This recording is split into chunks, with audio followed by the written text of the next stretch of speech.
الصلاة والسلام على عباده الذين اصطفى خصوصا على أفضلهم وخاتم النبيين محمد الأمين وعلى آله وصحبه أجمعين. أما بعد فأعوذ بالله من الشيطان الرجيم. بسم الله الرحمن الرحيم. الف لام میم ذالک الکتاب لا ریب فیہ ھدی للمتقین. الف لام میم ذالک الکتاب لا ریب فیہ ھدی للمتقین الذین یؤمنون بالغیب ویقیمون الصلاة ومما رزقناہم ینفقون والذین یؤمنون بما انزل الیک وما انزل من قبلک وبالآخرۃ ہم یوقنون اولئک علی ھدی من ربہم واولئک هم المفلحون. صدق اللہ العظیم.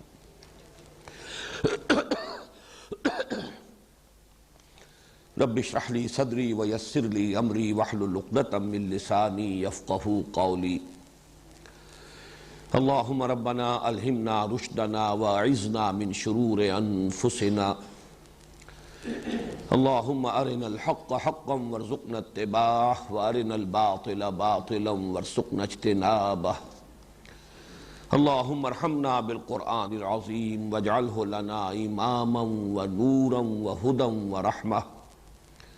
اللهم ذكرنا منه ما نسينا وعلمنا منه ما جهلنا وارزقنا تلاوته آناء الليل وآناء النهار واجعله لنا حجة يا رب العالمين آمين.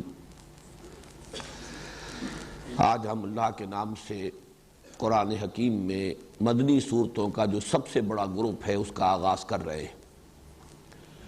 ذہن میں تازہ کر لیجئے کہ جو تلاوت کی 7 منزلیں یا 7 احزاب ہیں قرآن حکیم میں، ان میں سے پہلی منزل میں سورہ فاتحہ کے علاوہ 3 سورتیں مدنی شامل ہیں: سورہ بقرہ، سورہ آل عمران اور سورہ نساء.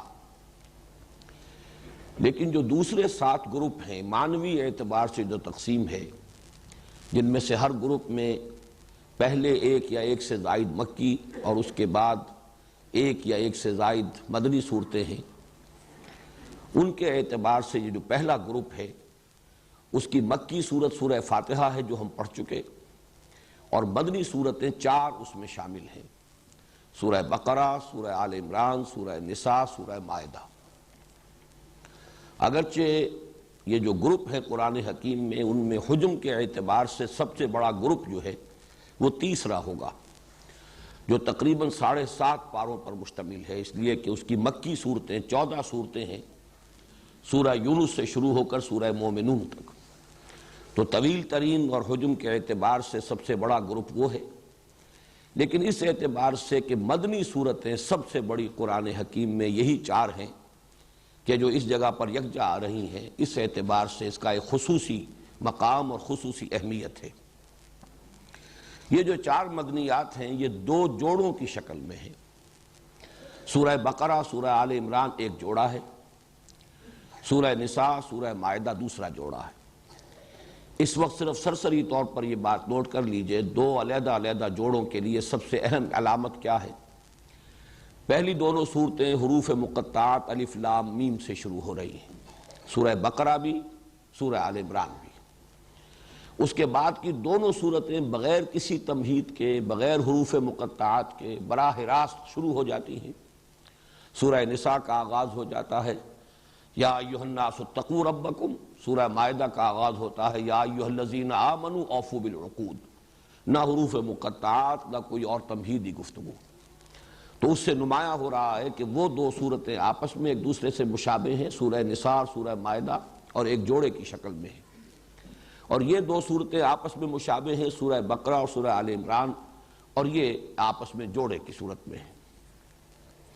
اب اس میں جیسا کہ میں نے پہلے عرض کیا تھا کہ ہر گروپ کا ایک عمود ہوتا ہے، چونکہ یہ بہت سے اعتبارات سے اہم ترین یہ جوڑا ہے اور یہ جو گروپ ہے، اور خاص طور پر جیسا کہ میں نے عرض کیا مدنی صورتوں کا قرآن حکیم میں سب سے بڑا، اس لیے کہ مدنی صورتیں کل سب حجم ملا لیا جائے تو قرآن حکیم کا 1/3 ہے، 10 پارے کے لگ بھگ بنے گا، بلکہ اس سے بھی قدرے کم، اور ان میں سے 5.25 پارے جو ہیں وہ انہی 4 مدنی صورتوں پر مشتمل ہیں۔ تو گویا کہ نصف مدنی قرآن جو ہے وہ بالکل آغاز میں آ گیا ہے ان 4 صورتوں یا 2 جوڑوں کی شکل میں۔ ان کا عمود کیا ہے؟ ان کا عمود بھی یوں کہا جا سکتا ہے کہ دوہرا ہے، 2 مرکزی مضامین ہیں، اگرچہ وہ باہم مربوط ہے، وہ میں بعد میں عرض کروں گا، لیکن عمود کی تعبیر کے لیے یہ ذہن میں رکھیے کہ اس کے 2 عمود ہیں۔ نمبر 1 شریعت اسلامی، شریعت محمدی صلی اللہ علیہ وسلم، جس کا نقطہ آغاز ہے سورہ بقرہ۔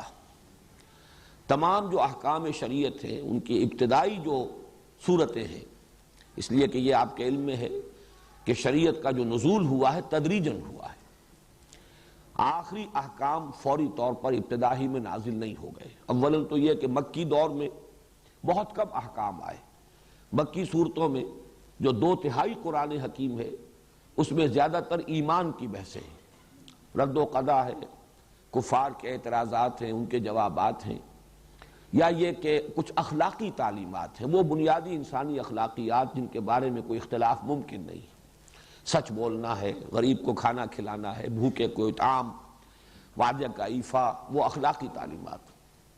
تیسرا بڑا اہم مضمون جو ہے مکی صورتوں کا وہ ہے انباء الرسل، رسولوں کے حالات، اور وہ بار بار آئے ہیں تکرار اور اعادہ کے ساتھ۔ تو یہ اہم مضامین ہیں مکی صورتوں کے، احکام ان میں بہت کم آئے، بڑا بنیادی حکم نماز پڑھو بس یہ آ گیا ہے، یا یہ کہ خرچ کرو، لیکن وہ بھی اس معنی میں نہیں کہ نظام زکوٰۃ عطا کیا گیا ہو، بلکہ یہ کہ اللہ کی خوشنودی کے لیے، اپنے تزکیے کے لیے خرچ کرو اللہ کی راہ میں، غریبوں پر، وہ بھی زیادہ تر مساکین اور غرباء پر۔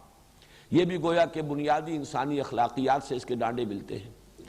تو احکام کا جہاں تک تعلق ہے، جن کو ہم کہیں گے احکام تشریعی، وہ کہ جن سے قانون شریعت بنتا ہے، اس کا تو یوں سمجھیے کہ اس کی ابتدا جو ہے، بلکہ اس کے لیے زیادہ موزوں لفظ ہوگا، اس کا بلو پرنٹ جو ہے وہ سورہ بقرہ میں آیا ہے۔ تدریجاً پھر وہ اس میں جو تبدیلیاں ہوتی رہیں اور اس میں جو ارتقائی مراحل طے ہوئے، تو سورہ مائدہ جو ہے وہ گویا کہ تکمیل شریعت کی صورت ہے، اور سورہ بقرہ آغاز شریعت کی صورت ہے۔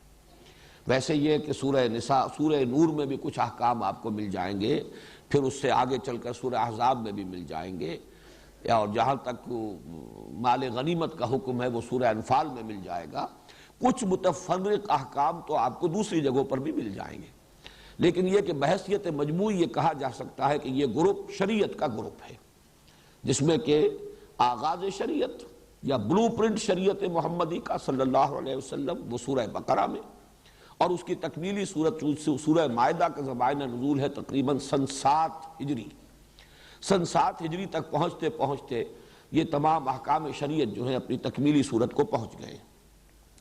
اس اعتبار سے اس گروپ کا جو یہ عمود کا جزو اول جو میں نے شمار کیا ہے، اس کو کہا جا سکتا ہے کہ اس کا براہ راست تعلق ہے اہدنا الصراط المستقیم۔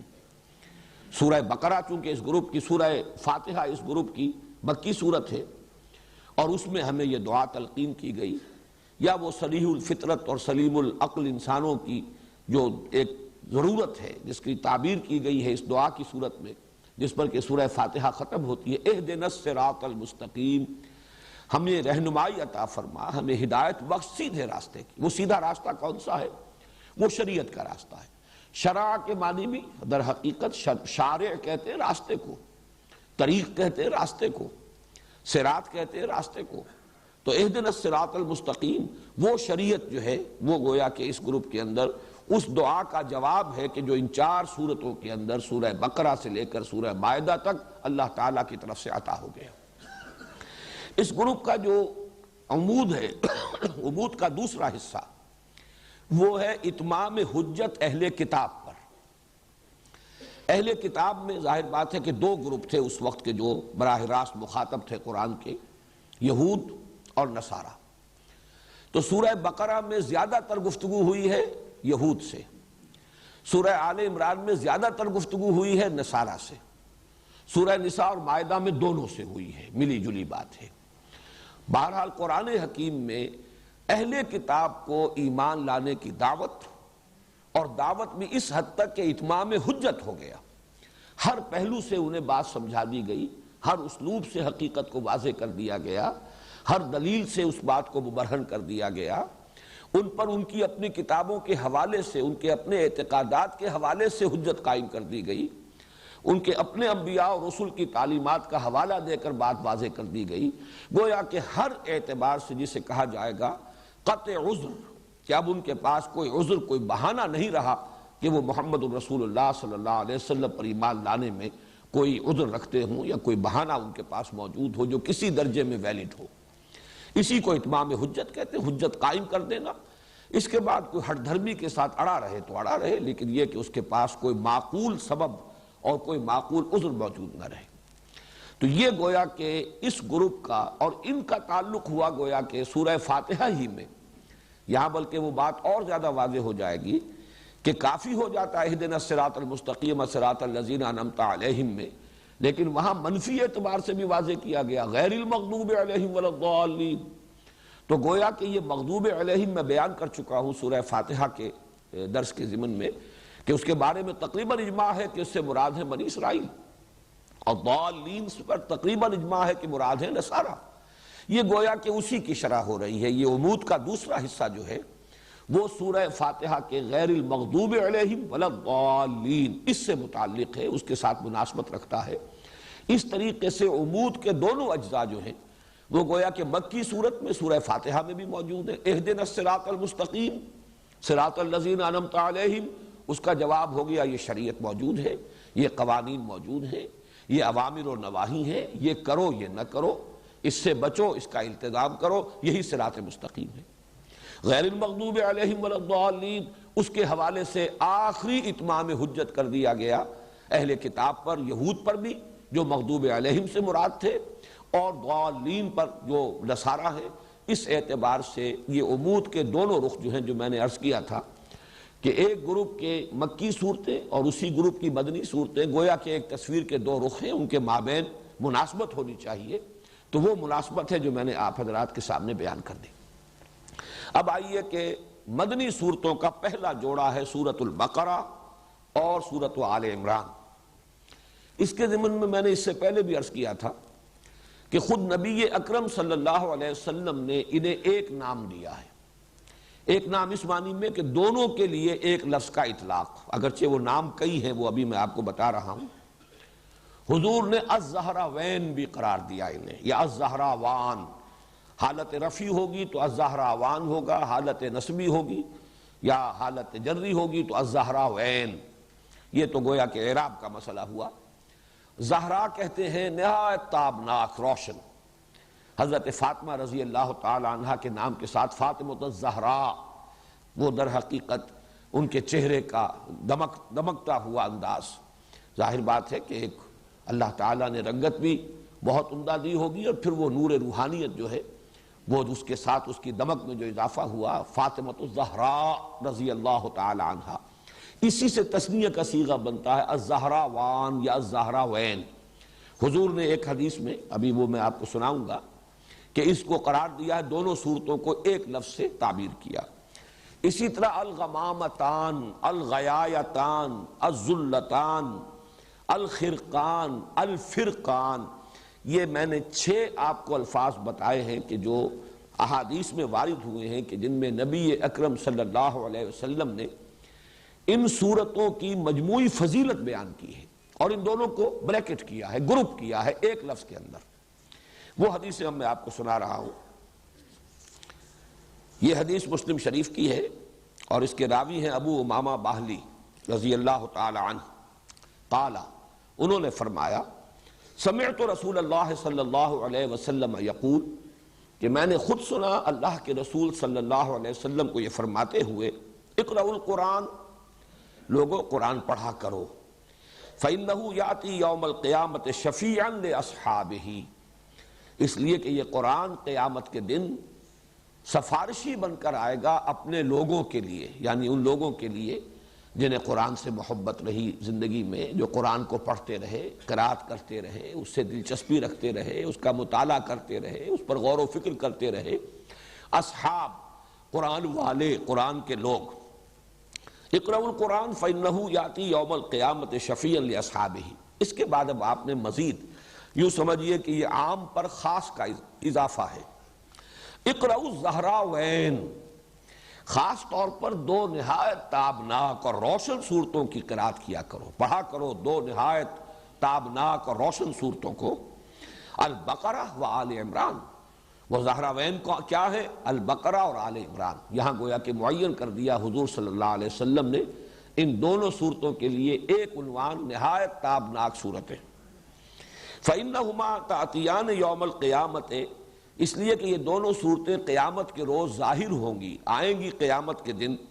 اب یہاں وہ الفاظ آ رہے ہیں جو میں نے ابھی آپ کو سنائے، كَأَنَّهُمَا غَمَامَتَانِ، جیسے کہ وہ دو بدلیے ہوں۔ غمامہ کہتے ہیں بدلی، ابر کی کیفیت، دو بدلیوں کی صورت میں ظاہر ہوں گی۔ او غیایتان، یہ لفظ بھی اسی کے لیے ہے۔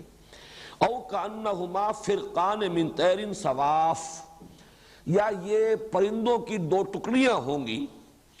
تو حاجان عن صاحبہما، اور یہ دونوں جھگڑیں گی، محاجہ کریں گی۔ محاجہ یہ ہوتا ہے کسی کی طرف سے مدافعت کرنے میں، تکرار کر کے بات کرنا، دلیل پر دلیل دینا۔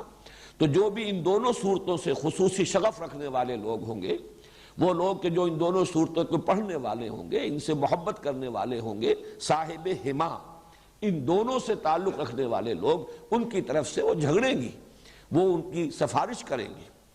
تو اس میں غمامتان، غیایتان، فرقان، یہ الفاظ اور زہراوین، یہ الفاظ جو ہیں اس حدیث کے اندر آ گئے ہیں۔ یہ تو ہے مسلم شریف کی روایت، اور ایک اس میں جو دوسری روایت آئی ہے اس میں الفاظ یہ آئے ہیں۔ یہ روایت جو ہے یہ بھی مسلم شریف کی ہے، حضرت نواس بن سمعان رضی اللہ تعالی عنہ سے۔ قال سمعت رسول اللہ صلی اللہ علیہ وسلم یقول، وہ بھی فرماتے ہیں کہ میں نے خود سنا اللہ کے رسول صلی اللہ علیہ وسلم کو یہ فرماتے ہوئے، توطا یوم القیامت بالقرآن واہلہ، لائے جائیں گے قیامت کے دن قرآن بھی اور قرآن والے بھی، قرآن سے دلچسپی رکھنے والے، اللہ تعالی ہمیں ان میں شامل فرمائے۔ الذین کانوا یعملون بہ فی الدنیا، یعنی وہ لوگ جو اس پر عمل کرتے تھے دنیا میں، یعنی صاحب قرآن صرف پڑھنے کے معنی میں نہیں، صرف محبت کے معنی میں نہیں، الذین یعملون بہ فی الدنیا، دنیا میں جو اس پر عمل کرتے تھے قرآن پر، ان کو لایا جائے گا۔ تقدمہ سورۃ البقرہ آل عمران، اور آگے آگے چل رہی ہوگی قرآن مجید جب لایا جائے گا تو آگے آگے ان میں سورہ بقرہ اور سورہ آل عمران ہوگی۔ وَضَرَبَ لَهُمَا رسول اللہ صلی اللہ علیہ وسلم ثلاثۃ امثال ما نسیتہن بعد۔ اس کے بعد راوی کہتے ہیں حضرت نواس بن سمعان رضی اللہ تعالی عنہ کہ اس کے بعد حضور نے ان دونوں صورتوں کے لیے کچھ تشبیہیں بیان کی کہ جن کو میں بھول نہیں سکا، یعنی اس قدر خوبصورت تشبیہیں حضور نے دیں۔ وہ تشبیہ کیا ہے؟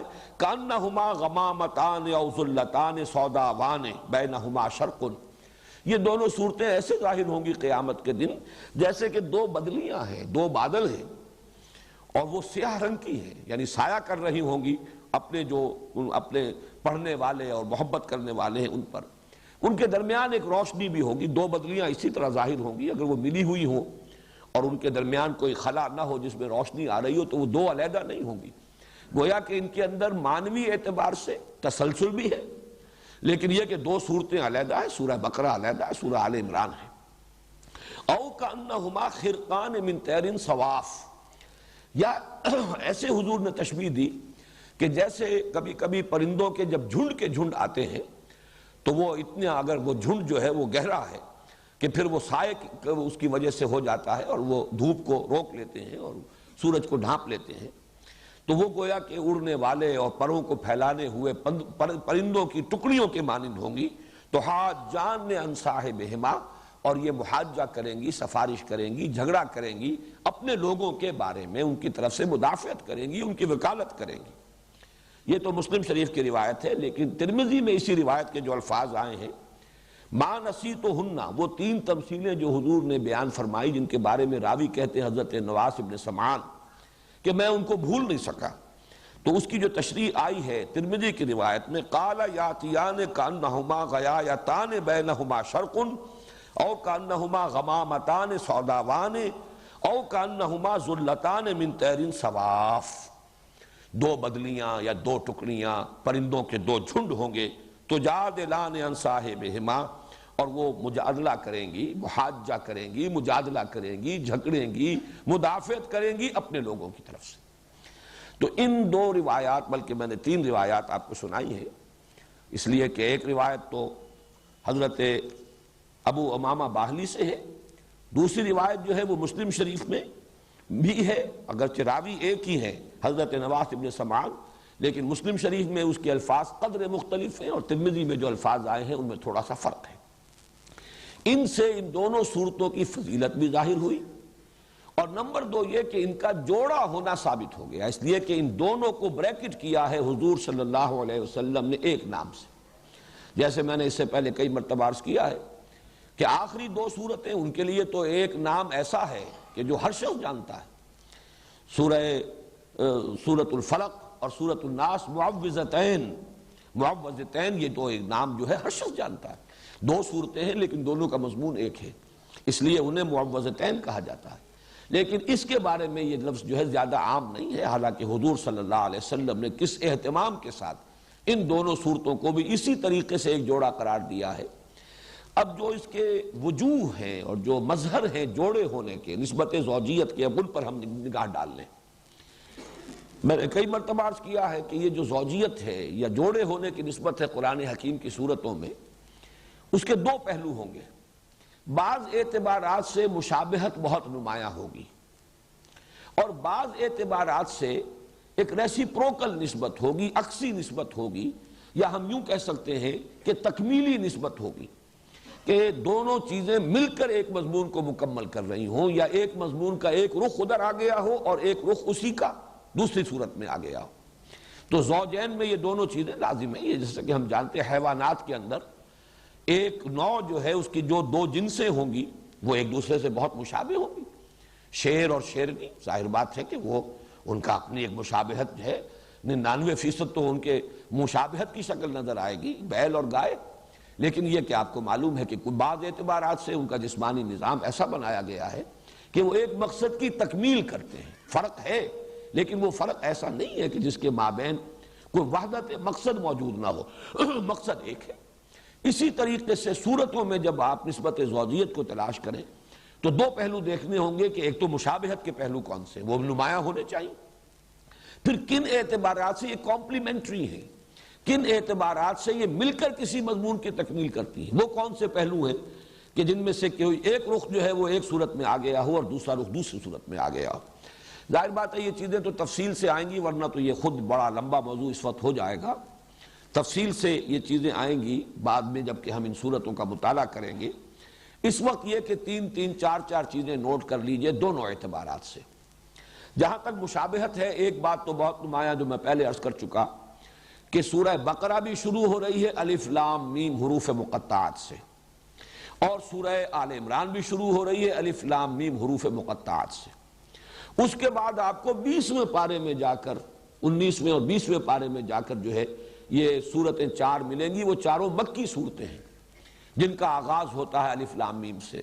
سورہ عنکبوت ہے، پھر سورہ روم ہے، سورہ لقمان ہے، سورہ سجدہ ہے، وہ چار صورتیں، ورنہ یہ کہ یہ شروع میں دو صورتیں ہیں اور یہ دونوں مدنی صورتیں ہیں، وہ چاروں صورتیں وہ مکی صورتیں ہیں۔ مدنی صورتوں میں یہ دو صورتیں ہیں کہ جو حروف مقطعات سے شروع ہوئی الف لام میم سے۔ دوسری مشابہت یہ کہ ان دونوں کے آغاز میں قرآن حکیم کی عظمت کی طرف خصوصی اشارہ ہے۔ آپ دیکھ رہے ہیں الف لام میم ذالک الکتاب لا ریب فیہ ھدی للمتقین، فوراً الف لام حروف مقطعات کے بعد، الف لام میم کے بعد قرآن مجید کی عظمت اور اس کے ہدایت ہونے کی طرف اشارہ۔ بالکل یہی انداز، بلکہ اس سے بھی زیادہ شاندار اور پرجلال انداز میں یہی مضمون آ رہا ہے سورہ آل عمران میں، الف لام میم، اور اس کے بعد جو ہے نزل علیک الکتاب بالحق مصدقا لما بین یدیہ وانزل التوراۃ والانجیل من قبل ھدی للناس وانزل الفرقان۔ اتارے اللہ نے اے نبی اے محمد صلی اللہ علیہ وسلم آپ پر یہ کتاب حق کے ساتھ جو تصدیق کرتے ہوئے آئی ہے اس کی کہ جو اس کے سامنے موجود ہے، اور اسی نے اتاری تھی تورات اور انجیل اس سے قبل لوگوں کے لیے ہدایت نامہ بنا کر، اور اس نے ہی اتارا ہے الفرقان۔ تو یہ بھی مشابہت کا ایک پہلو ہے۔ تیسرا بہت نمایاں پہلو مشابہت کا جو ہے وہ اختتام پر آتا ہے۔ سورہ بقرہ کی، اور یہ بھی چیزیں وہ ہیں کہ جو عام طور پر میں سمجھتا ہوں، توقع رکھتا ہوں کہ اکثر حضرات کے سامنے ہوں گی، صرف اس وقت اشارہ کر دینا کافی ہے۔ سورہ بقرہ کے اختتام پر بھی ایک دعا آئی ہے نہایت عظیم، ربنا لا تؤاخذنا ان نسینا او اخطانا ربنا ولا تحمل علینا اصرا کما حملتہ علی الذین من قبلنا ربنا ولا تحملنا ما لا طاقت لنا به واعف عنا واغفر لنا وارحمنا۔ اب یہ نہایت عظیم دعا ہے۔ اسی طریقے سے تھوڑا سا فرق ہے، 4 آیتیں پہلے، 5 آیتیں پہلے سورہ آل عمران کے اختتام پر 5 آیتیں قبل اگر دیکھیں گے تو ایک عظیم دعا ہے جو کئی آیات پر مشتمل ہے۔ ربنا ما خلقت هذا باطلا سبحانك فقنا عذاب النار ربنا انك من تدخل النار فقد اخزيته وما للظالمين من انصار ربنا اننا سمعنا مناديا ينادي للايمان ان امنوا بربكم فآمنا ربنا فاغفر لنا ذنوبنا وكفر عنا سيئاتنا وتوفنا مع الابرار ربنا وآتنا ما وعدتنا على رسلك ولا تخزنا يوم القيامة انك لا تخلف الميعاد۔ دونوں آیتیں ویسے اگر آپ دیکھیں گے تو حجم کے اعتبار سے یہ دونوں دعائیں تقریباً برابر ہیں، اگرچہ یہ کہ سورہ بقرہ کی وہ ایک ہی آیت ہے اور یہاں متعدد آیات ہیں، لیکن حجم کے اعتبار سے زیادہ فرق نہیں ہے۔ نہایت جامع، نہایت عظیم یہ آیات یہ ہیں، دعائیں ہیں کہ جن پر سورہ بقرہ بھی ختم ہو رہی ہے، سورہ آل عمران ختم ہو رہی ہے۔ تو مشابہت کے پہلو سے میں سمجھتا ہوں کہ صرف ان 3 چیزوں کو سامنے رکھیے۔ اب جو مقاسمت کا یہ تقسیم جو ہے کہ ایک ہی مضمون کے، ایک ہی شے کے 2 رخ، 2 پہلو ہو، اور وہ ان میں تقسیم ہو گئی ہو کہ ایک پہلو آ رہا ہو ایک صورت میں، دوسرا پہلو جو ہے اس پر بحث ہوئی اور دوسری صورت میں، اس کو نوٹ کر لیجئے 4 چیزیں۔ سب سے نمایاں بات تو یہ جو میں پہلے عرض کر چکا ہوں کہ سورہ بقرہ میں نہایت مفصل گفتگو ہوئی ہے، دعوت بھی دی گئی، اتمام حجت بھی کیا گیا، اور جس کو کہتے ہیں کہ قرارداد جرم بھی ان پر، فرد قرارداد جرم وہ بھی عائد کر دی گئی، فرد جرم وہ ہے یہود، بنی اسرائیل، یہود سے خطاب کر یا بنی اسرائیل اذکروا نعمتی التی انعمت علیکم۔ لیکن سورہ آل عمران میں یہی معاملہ نصارہ کے ساتھ ہے۔ ان کی سب سے بڑی گمراہی تثلیث کا عقیدہ، الوہیت مسیح علیہ السلام کا عقیدہ، تو اس میں آپ دیکھیں گے کہ بڑی تفصیل کے ساتھ اس عقیدے کی نفی کی گئی ہے۔ تو یہ گویا کہ اب یہ دونوں مل کر ایک مضمون کی تکمیل کر رہے ہیں، دعوت اور اتمام حجت یہود پر سورہ بقرہ میں اور نصارہ پر سورہ آل عمران میں۔ اسی طریقے سے انفاق مال یا جہاد بالمال، اس پر جامع ترین مقام، نہایت مفصل مقام، نہایت تاکیدی حکم یہ سورہ بقرہ میں ہے۔ اور قتال، جہاد بالنفس، جانے ہتھیلی پر لے کر میدان میں آ جانا، یہ ہے کہ جس کا بڑی زیادہ شرح و بسط کے ساتھ یہ مضمون آیا ہے یہ سورہ آل عمران میں۔ آپ کو معلوم ہے کہ یہ قرآن حکیم کے اندر جہاد کا لفظ جہاں بھی آتا ہے بالمال والنفس، جاہدوا فی سبیل اللہ باموالکم وانفسکم، جہاد بالمال یہ ہے اللہ کی راہ میں، اللہ کے دین کے لیے، اس کے غلبے کے لیے، اس کی دعوت کے لیے مال خرچ کرنا، اور جان لگا دینا قتال اس کی بلند ترین شکل ہے کہ نقد جان ہتھیلی پر رکھ کر ایک شخص میدان میں آ گیا ہے، اپنی جان نثار کرنے کے لیے تیار ہے۔ تو یہ گویا کہ ایک ہی مضمون، جیسے وہ مضمون ایک تھا اتمام حجت اور دعوت اہل کتاب کو 2 حصوں میں تقسیم ہو گیا، یہود سورہ بقرہ میں، نصارہ سورہ آل عمران میں، جہاد فی سبیل اللہ، جہاد بالمال سورہ بقرہ میں، اور جہاد بالنفس اور قتال فی سبیل اللہ یہ سورہ آل عمران میں۔ اسی طرح یہ ذرا ایک لطیف بات ہے، سورہ بقرہ میں زیادہ زور اور زیادہ ایمفیسس ایمان پر ہے، جبکہ سورہ آل عمران میں آپ دیکھیں گے زیادہ زور، زیادہ ایمفیسس اسلام پر ہے۔ اب یہ بھی حقیقت کے اعتبار سے ایک ہی شے ہے، ایمان ایک باطنی کیفیت ہے، یقین کی ایک کیفیت ہے، وہ دل کے اندر ہے، وہ باطن میں ہے انسان کے، اور اسلام اسی کا ظہور خارجی ہے۔ انسان کے عمل میں جو روش ہوگی اس ایمان کی بنیاد پر، اس کا نام اسلام ہے۔ لیکن یہ کہ فی الحال یہ بھی اپنی جگہ حقیقت ہے کہ یہ دونوں علیحدہ علیحدہ ہیں، ان کو بالکل ایک شے بھی نہیں کہا جا سکتا، جیسے کہ سورہ حجرات میں ہے قالت الاعراب آمنا قل لم تؤمنوا ولكن قولوا اسلمنا ولما يدخل الايمان في قلوبكم۔ یہ بدو کہہ رہے ہیں، دعویٰ کر رہے ہیں، مدعی ہیں کہ ہم ایمان لے آئے، نبی ان سے کہہ دیجئے تم ایمان ہرگز نہیں لائے ہو، بلکہ یوں کہو کہ ہم اسلام لے آئے، ابھی تک ایمان تمہارے دلوں میں داخل نہیں ہوا۔ تو آپ دیکھیں گے کہ سورہ بقرہ میں شروع میں بھی یؤمنون بالغیب الذین یقیمون الصلاۃ ومما رزقناہم ينفقون والذین یؤمنون بما انزل الیک وما انزل من قبلک وبالآخرۃ هم یوقنون۔ پھر 21ویں رکوع میں جا کر بالکل وسط میں پھر لیس البر ان تولوا وجوہکم قبل المشرق والمغرب ولکن البر من آمن باللہ والیوم الآخر والملائکۃ والکتاب والنبیین۔ پھر آخر میں آمن الرسول بما انزل الیہ من ربہ والمؤمنون کل آمن باللہ وملائکتہ وکتبہ ورسلہ۔ اب یہ آپ اندازہ دیکھیے کہ ابتدا، انتہا اور درمیان میں یہ تینوں جگہ پر ایمان کے بارے میں اہمیت کے ساتھ گفتگو ہو رہی ہے۔ اسلام کے بارے میں آپ کو یہی انداز نظر آئے گا سورہ آل عمران میں، ان الدین عند اللہ الاسلام، اور آگے چل کر ومن یبتغ غیر الاسلام دینا فلن یقبل منہ۔ وہاں اسلام پر زیادہ ایمفیسس ہے، یہاں ایمان پر زیادہ ہے۔ ایک اور بات نوٹ کیجئے کہ ایمان کے بھی قرآن مجید میں دو مظہر قرار دیے گئے ہیں عملی۔ ایمان اگر اندر ہے تو اس کا ظہور جب انسان کے عمل میں ہوگا، اس کے دو اہم مظاہر ہیں علیحدہ علیحدہ۔ ایک مظہر ہے نماز، روزہ، تقوی، خشوع، خضوع، ذکر کے اندر لذت کا آنا۔ ایک ہے جہاد، قتال، اللہ کی راہ میں تکلیفیں اٹھانا، صبر، مصابرت، ایثار، قربانی، میدان میں آنا، مقابلہ کرنا، باطل سے پنجہ آزمائی کرنا۔ یہ دو ہیں رخ عمل کے، ایمان کے نتیجے میں یہ دو مظاہر ہیں۔ اب آپ دیکھیے کہ اس میں بھی تقسیم ہے۔ سورہ بقرہ کے آغاز میں یہ آیا ھدی للمتقین الذین یؤمنون بالغیب ویقیمون الصلاۃ ومما رزقناہم ینفقون والذین یؤمنون بما انزل الیک وما انزل من قبلک وبالآخرۃ هم یوقنون اولئک علی ھدی من ربہم واولئک هم المفلحون۔ ایک رخ یہاں بیان کر دیا گیا۔ سورہ آل عمران میں دوسرا رخ آ رہا ہے۔ چنانچہ آخری رکوع کی جو ابھی میں نے آپ جس کی طرف میں اشارہ کر رہا تھا، وہ عظیم دعا کے بعد فاستجاب لهم ربهم انی لا اضیع عمل عامل منکم من ذکر و انثی فالذین ہاجروا واخرجوا من دیارہم واوذوا فی سبیلی وقاتلوا وقتلوا لأکفرن عنہم سیئاتہم ولأدخلنہم جنات تجری من تحتہا الانہار۔ اور پھر آخری آیت جو ہے وہ بھی اسی مضمون کو نمایاں کر رہی ہے، یا ایھا الذین آمنوا اصبروا وصابروا ورابطوا واتقوا اللہ لعلکم تفلحون۔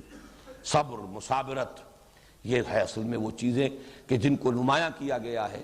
اللہ کی راہ میں جنگ، تکلیفوں کا جھیلنا، گھر بار چھوڑ دینا، مصائب کو برداشت کرنا، قتال کرنا، قتل کرنا بھی، قتل ہونا بھی، یہ ہے ایمان کا دوسرا مظہر۔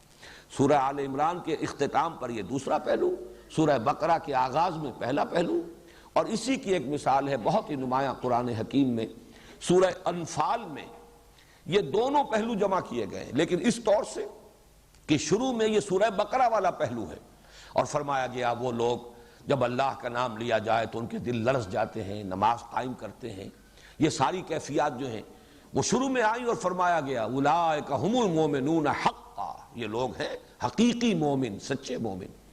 آخر میں آیا جو اللہ کی راہ میں جہاد کرتے ہیں، قتال کرتے ہیں، وہ لوگ جنہوں نے نصرت کی، انصار، وہ لوگ جنہوں نے ہجرت کی، یہ لوگ اولئک ھم المؤمنون حقا، یہ لوگ ہیں کہ جو سچے مومن ہیں۔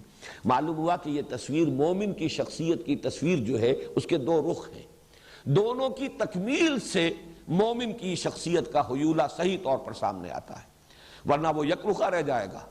ایک رخ وہ ہے جو خانقاہوں میں نظر آتا ہے، وہاں وہ جہاد اور قتال نہیں، اللہ کی راہ میں باطل سے پنجہ آزمائی نہیں ہے، لیکن مراقبے ہیں، اور وہاں بھی ظاہر بات ہے کہ بہت مجاہدے تو ہوتے ہیں، نفس کشی ہوتی ہے، اور وہ مخالفت نفس کے اندر مبالغے بھی ہوتے ہیں، لیکن دوسرا رخ نہیں ہے۔ اور ایک یہ ہو سکتا ہے کہ مرد میدان تو ہو، لیکن یہ کہ وہ سوز کی کیفیت جو ہے، سوز و ساز رومی جسے کہا اقبال نے کبھی سوز و ساز رومی، کبھی پیچ و تاب رازی۔ اگر وہ باطنی سوز نہیں ہے، وہ حب نہیں ہے، محبت نہیں ہے اللہ کی اور اس کے رسول کی، تو معلوم ہوگا کہ کھوکھلی سی ایک چیز ہے۔ یہ دونوں چیزیں مل کر در حقیقت بندہ مومن کی شخصیت کی تصویر کی تکمیل کرتی ہے۔ اور یہاں جیسا کہ میں نے عرض کیا، سورہ بقرہ کے آغاز میں ایک رخ نماز، زکوٰۃ، ایمان، یقین، خشیت، تقوی، آخرت کا یقین، اور دوسرا رخ جہاد، قتال، ہجرت، مصابرت، صبر، یہ دوسرا رخ ہے جو سورہ آل عمران میں آیا۔ صرف اسی پر فی الحال اتفاق کریں، اس کے بعد یہ ہے کہ جب ہم ان دونوں صورتوں کا مطالعہ تفصیل سے کریں گے تو یہ اور نکھرتا چلا جائے گا کہ کس طرح یہ دونوں صورتیں مل کر مضمون کی تکمیل کرتی ہیں۔ یہ صورتوں میں نسبت زوجیت کی ایک نہایت کامل مثال ہے، اور اس کے لیے دلیل میرے پاس سب سے بڑی، اس لیے کہ ہمارے لیے تو سب سے بڑی دلیل محمد الرسول اللہ صلی اللہ علیہ وسلم کا فرمایا ہوا ہے۔ جس طریقے سے آخری دونوں صورتیں معوذتین ایک نام میں جمع کی گئیں، اسی طریقے سے ان صورتوں کے لیے حضور نے الزہراوین، الغمامتین، الغیایتین، الذلتین، الخرقین، الفرقین، یہ تمام الفاظ تثنیہ کے اس لیے استعمال کیے کہ بات واضح ہو جائے کہ یہ دونوں صورتیں جو ہیں یہ مل کر ایک مضمون کی تکمیل کرتی ہیں اور یہ آپس میں جوڑے کی نسبت رکھتی ہیں۔ اب آئیے سورۃ البقرہ۔ سورۃ البقرہ کے بارے میں بھی تمہیدی مضامین ہو جائیں، اس کے بعد ہم سلسلے وار لفظ بلفظ مطالعہ شروع کریں گے۔ سب سے پہلی چیز اس سورہ مبارکہ کے لیے اس کی عظمت، ایک تو عظمت دونوں کی مشترک جو ہے وہ تو میں حدیثیں آپ کو سنا چکا، سورہ بقرہ، سورہ آل عمران مشترک طور پر زہراوین ان کی جو عظمت ہے، لیکن یہ ہے کہ سورہ بقرہ کے بارے میں نبی اکرم صلی اللہ علیہ وسلم کی دو احادیث آپ کو سنانا چاہتا ہوں۔ دونوں ترمذی سے ہیں اور دونوں کے راوی حضرت ابو ہریرہ ہیں رضی اللہ تعالیٰ عنہ۔ عن ابی ہریرہ رضی اللہ تعالیٰ عنہ ان رسول اللہ صلی اللہ علیہ وسلم قال لکل شیء سنام وسنام القرآن سورۃ البقرہ وفیہا آیۃ ہی سیدۃ آی القرآن آیۃ الکرسی۔ حضور نے فرمایا ہر شے کی ایک چوٹی ہوتی ہے، ایک کوہان، جیسے اونٹ کی کے وجود میں وہ کوہان جو ہے بڑا نمایاں ہوتا ہے، ایسے ہی ہر شے میں، جس کو آپ انگریزی میں کلائمیکس سے تعبیر کرتے ہیں، ہر شے کا ایک کلائمیکس ہے، ہر شے کا ایک نقطہ عروج ہے، ہر شے کی ایک چوٹی ہے، اور قرآن کی چوٹی سورہ بقرہ ہے۔ اور اس میں ایک آیت تو وہ ہے کہ جو تمام آیات قرآنیہ کی سردار ہے، اور وہ آیت الکرسی ہے۔ واقعہ ہے کہ آیت الکرسی وہ تو عظیم ترین آیت ہے، بلکہ یہ کہ اس کے بارے میں بھی حضور نے بالکل وہی بات کہی ہے جو سورہ اخلاص کے بارے میں کہی ہے۔ سورہ اخلاص کو حضور نے قرار دیا کہ یہ ربع قرآن ہے، قرآن ثلث قرآن، چوتھائی حصہ قرآن کا، اور آیت الکرسی کو بھی ربع قرآن قرار دیا۔ اس اعتبار سے اس کی بڑی عظمت ہے۔ دوسری حدیث ہے وہی حضرت ابو ہریرہ رضی اللہ تعالیٰ عنہ سے کہ حضور نے ارشاد فرمایا ان بیت الذی تقرأ فیہ البقرۃ لا یدخلہ الشیطان، وہ گھر کے جس میں سورہ بقرہ کی تلاوت کی جاتی ہو اس میں شیطان داخل نہیں ہو سکتا۔ وہ گویا کہ ایک حصار کا اور حفاظت کا اور دفاع کا کام جو ہے فریضہ سر انجام دیتی ہے۔ یہ سورہ بقرہ جس گھر میں کہ اس کے پڑھنے کا اہتمام ہوتا ہو، انتظام ہوتا ہو، بار بار پڑھا جاتا ہو، اس کا چرچا ہوتا رہتا ہو، تو جو شیطان ہے وہ اس سے بھاگتے ہیں۔ زمانہ نزول کے بارے میں نوٹ کر لیجئے کہ یہ سورہ مبارکہ ظاہر بات ہے کہ 40 رکوعوں پر مشتمل ہے۔ آیات کے اعتبار سے تقریباً ہمارے ہاں جو مصحف ہیں ان میں تو 286 کا حصہ ہی آپ کو ملے گا، 286 آیات۔ البتہ مختلف قرأتوں کے اعتبار سے ایک ایک کا فرق ہے، بعض حضرات کے نزدیک 285 آیات بھی شمار میں آتی ہیں اس کی، اور بعض کے نزدیک جو ہے 287 بھی ہیں، لیکن یہ کہ تقریباً اجماع جو ہے وہ 286 کی عدد پر ہے۔ لیکن وہ صرف گنتی کا فرق ہے، یہ نہیں ہے کہ کسی آیت کے بارے میں اختلاف ہو کہ وہ قرآن کا حصہ ہے یا نہیں۔ کہیں کسی جگہ پر ایک گنتی ہو جاتی ہے آیت کی اور کسی جگہ پر نہیں ہوتی۔ یہ سورہ فاتحہ میں بھی میں بیان کر چکا ہوں۔ بعض حضرات کے نزدیک یہ صراط الذین انعمت علیہم غیر المغضوب علیہم ولا الضالین یہ ایک ہی آیت ہے، لیکن یہ کہ اکثر حضرات کے نزدیک، اور چونکہ میں نے اس کو وہ جو حضور صلی اللہ علیہ وسلم نے حدیث قدسی ہمیں سنائی ہے کہ اللہ فرماتے ہیں کہ میں نے صلاۃ کو اپنے مابین 2 حصوں میں تقسیم کر لیا، اس کے حوالے سے میرے نزدیک تو گویا کہ یہ بات بالکل ثابت ہے کہ یہ دونوں آیات علیحدہ ہیں۔ صراط الذین انعمت علیہم علیحدہ آیت ہے، غیر المغضوب علیہم ولا الضالین علیحدہ آیت ہے۔ اس وقت صرف حوالہ دے رہا ہوں کہ متن میں کوئی فرق نہیں ہے، الفاظ میں کوئی کمی بیشی نہیں ہے، صرف یہ کہ گنتی کے اعتبار سے تقریباً اجماع ہے کہ سورہ بقرہ کی آیات 286 ہیں، لیکن بعض قراء جو ہے اسے 285 شمار کرتے ہیں، بعض کے نزدیک 287۔ اب اتنی طویل سورت، یہ اس پر اجماع ہے کہ یہ بیک وقت نازل نہیں ہوئی۔ بعض طویل صورتیں بھی ایسی ہیں جن کے بارے میں روایات سے معلوم ہوتا ہے کہ بیک وقت نازل ہوئی، مثلا سورہ انعام، اگرچہ وہ بڑی طویل صورت ہے، 20 رکوع اس کے ہیں، ویسے یہ کہ اس اعتبار سے اگر رکوعوں کی تعداد دیکھی جائے تو نصف ہے، اس سے کم نہیں ہے۔ اس کے بارے میں روایات ہے کہ وہ بیک وقت نازل ہوئی ہے، اور حضرت جبرائیل علیہ السلام جب اسے لے کر نازل ہوئے ہیں تو 70,000 فرشتے ان کے جلوہ میں تھے۔ یہ اس کی خاص شان ہے، جب اس سورہ انعام ہم پڑھیں گے تو انشاءاللہ پھر اس کی فضیلت کے ضمن میں جو روایات آئی ہیں وہ میں آپ کو سناؤں گا۔ یہ جو سورت ہے یہ ایک وقت میں نازل نہیں ہوئی، البتہ تقریباً اس پر اجماع ہے کہ ہجرت کے متصلاً بعد، ہجرت کے فوراً بعد سے شروع ہو کر اور غزوہ بدر سے پہلے تک جو قرآن حکیم کی آیات نازل ہوئی ان سب کو حضور صلی اللہ علیہ وسلم نے اس سورہ مبارکہ کی شکل میں جمع کرایا۔ یہ وقتاً فوقتاً، یہ تقریباً آپ سمجھیے کہ 2 سال کا وقفہ بنتا ہے۔ اس درسے کے دوران جو آیات نازل ہوتی رہی وقتاً فوقتاً، ان کو حضور فرما دیتے تھے کہ اس کو فلاں آیت کے بعد رکھو، اس کو فلاں آیت کے بعد وہاں رکھ لو۔ اس طریقے سے مرتب تو کروا دیا حضور نے، یہ مضامین میں تفصیل سے بیان کر چکا ہوں۔ قرآن مجید مرتب ہو گیا تھا حضور صلی اللہ علیہ وسلم کی اپنی زیر ہدایت، آپ کی اپنی حیات دنیاوی کے دوران۔ البتہ یہ کہ نازل تو ہوا ہے مختلف ترتیب سے، ترتیب نزولی اور ہے اور ترتیب مصحف اور ہے، اس میں کوئی شک نہیں۔ تو یہ تقریباً یوں سمجھئے کہ پورا یہ جو عرصہ ہے 2 سال سے کچھ کم کی مدت ہے، ہجرت کے بعد سے لے کر اور اولہ آخرہ۔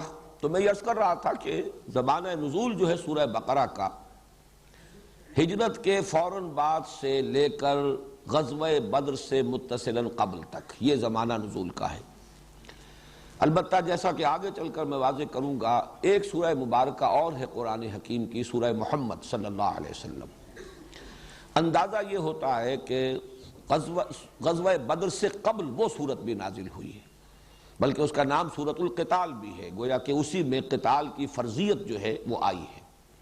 اس اعتبار سے سورہ بقرہ اور ادھر وہ سورہ محمد صلی اللہ علیہ وسلم، ان دونوں کو جمع کر لیجئے تو قرآن مجید کا یہ حصہ وہ ہے کہ جو ہجرت کے بعد سے لے کر اور غزوہ بدر سے پہلے تک نازل ہوا۔ اس میں سورہ محمد کے بارے میں صلی اللہ علیہ وسلم بعد میں بات کر لیں گے، اس وقت جو ہے اس کو نوٹ کر لیجئے کہ اس سورہ مبارکہ کا زمانہ نزول یہی ہے۔ البتہ استثناءات ہیں، ان استثناءات میں سے 2 آیتیں تو وہ ہیں کہ جو سورہ بقرہ کے آخر میں ہیں، ان کو کہا جا سکتا ہے کہ مکیات ہیں، اس پہلو سے کہ ہجرت سے پہلے حضور کو یہ عطا ہو گئی، اور ان کی خصوصی شان یہ ہے کہ بقیہ قرآن تو آسمان سے زمین پر نازل ہوا ہے، حضور صلی اللہ علیہ وسلم نے ریسیو کیا ہے، اس زمین پر جواب تھے۔ وہ 2 آیتیں آپ کو عطا کی گئی ہیں جبکہ شب معراج میں آپ خود آسمان پر تشریف لے گئے تھے۔ یہ امت کے لیے عظیم ترین تحفہ ہے جو اللہ تعالیٰ نے شب معراج میں حضور صلی اللہ علیہ وسلم کو عطا فرمایا۔ وہ 2 آیتیں ہیں جو سورہ بقرہ کے آخر میں ہیں، انہی میں وہ دعا بھی ہے جس کا میں نے تذکرہ کیا شروع میں، نہایت عظیم دعا۔ اس کے علاوہ کچھ آیات ایسی ہیں خاص طور پر کہ جو سود کی حرمت سے متعلق ہیں، ان کے بارے میں بالاجماع یہ ہمیں معلوم ہے کہ سن 9 میں نازل ہوئی ہے۔ تو سن 9 ہجری خاصا فصل ہے، یہ سن 2 ہجری کے اندر غزوہ بدر ہو رہا ہے، تو اس اعتبار سے وہ آیات بھی بعد کی ہے، لیکن ان کو بھی مضمون کی مناسبت سے نبی اکرم صلی اللہ علیہ وسلم نے سورہ بقرہ میں شامل کیا ہے۔ اس طرح کی استثناءات شاید کوئی اور بھی ہوں، لیکن شاذ کے درجے میں ہوں گی، اور جیسا کہ آپ کو معلوم ہے کہ ایکسیپشنز پروو دی رول، تو بحیثیت مجموع یہ کہا جائے گا یہ سب سے پہلی مدنی صورت ہے، یعنی ہجرت کے بعد سے لے کر اور غزوہ بدر سے متصلاً قبل تک کا زمانہ اس کا زمانہ نزول ہے۔ اب اس سورہ مبارکہ کا جو تجزیہ ہے مضامین کا، یہ بھی اپنی جگہ پر بڑی اہمیت کا حامل ہے۔ اور پھر یہ کہ اگر اس کے حوالے سے اس کے مضامین کو ذہن نشین کرنے کی کوشش کی جائے تو اس میں بہت سہولت حاصل ہوتی ہے۔ اور جیسا کہ میں نے پہلے بھی عرض کیا تھا، یہ میں سمجھتا ہوں کہ اللہ تعالیٰ کا خصوصی فضل ہے کہ اس نے اس کے ضمن میں بعض ایسی تشبیہات کی طرف ذہن کو منتقل کر دیا، وہ میں آپ کے سامنے ابھی رکھوں گا، کہ اس کے حوالے سے اس مضمون کو یاد رکھنا، ذہن نشین کرنا، سمجھنا بہت آسان ہو جائے گا۔ ایک تو یہ کہ اس سورہ مبارکہ کے لیے میں نے ایک نام تجویز کیا ہے، سورۃ الامتین۔ یہ بھی تثنیہ کا صیغہ آ رہا ہے، یہ دو امتوں کی صورت ہے۔ اور مجھے یہ جرأت اس وجہ سے ہوئی کہ جیسے کہ ہم وہ حدیث پڑھ چکے ہیں، قسمت الصلاۃ بینی و بین عبدی نصفین۔ اللہ تعالیٰ فرماتے ہیں کہ میں نے سورہ فاتحہ جو الصلاۃ ہے، اصل نماز ہے، اسے اپنے اور اپنے بندے کے مابین دو برابر برابر نصفین میں، دو آدھے حصوں میں تقسیم کر دیا ہے۔ فنصفہا لی ونصفہا لعبدی ولعبدی ما سأل۔ اس کا آدھا حصہ میرے لیے ہے اور آدھا حصہ بندے کے لیے ہے، اور میں نے دیا بندے کو جو اس نے مجھ سے مانگا۔ اسی طرح میں عرض کر رہا ہوں کہ قسمہ اللہ نصفین، اس سورہ مبارکہ کو بھی اللہ تعالیٰ نے دو نصفوں میں تقسیم کر دیا ہے۔ اس کے نصف اول میں تمام تر خطاب ہے سابقہ امت مسلمہ، اس لیے امتین کہہ رہا ہوں میں، دو امتیں۔ یہ امتین ہیں المسلمتین، سورۃ الامتین المسلمتین، یہ دو مسلم امتوں کی صورت ہے۔ ایک سابقہ امت مسلمہ ہے، وہ ہے یہود۔ ان کی تو تاریخ جو ہے امت کے اعتبار سے بحیثیت امت مسلمہ شروع ہوتی حضرت موسیٰ علیہ السلام سے اور ختم ہو گئی ہے پوٹینشلی حضرت مسیح علیہ السلام پر۔ حضرت مسیح، حضرت زکریا، یہ ہم عصر ہیں تقریباً، حضرت یحییٰ علیہ السلام، ان پر گویا کہ ایک اعتبار سے اس امت کی تاریخ ختم ہو جاتی ہے۔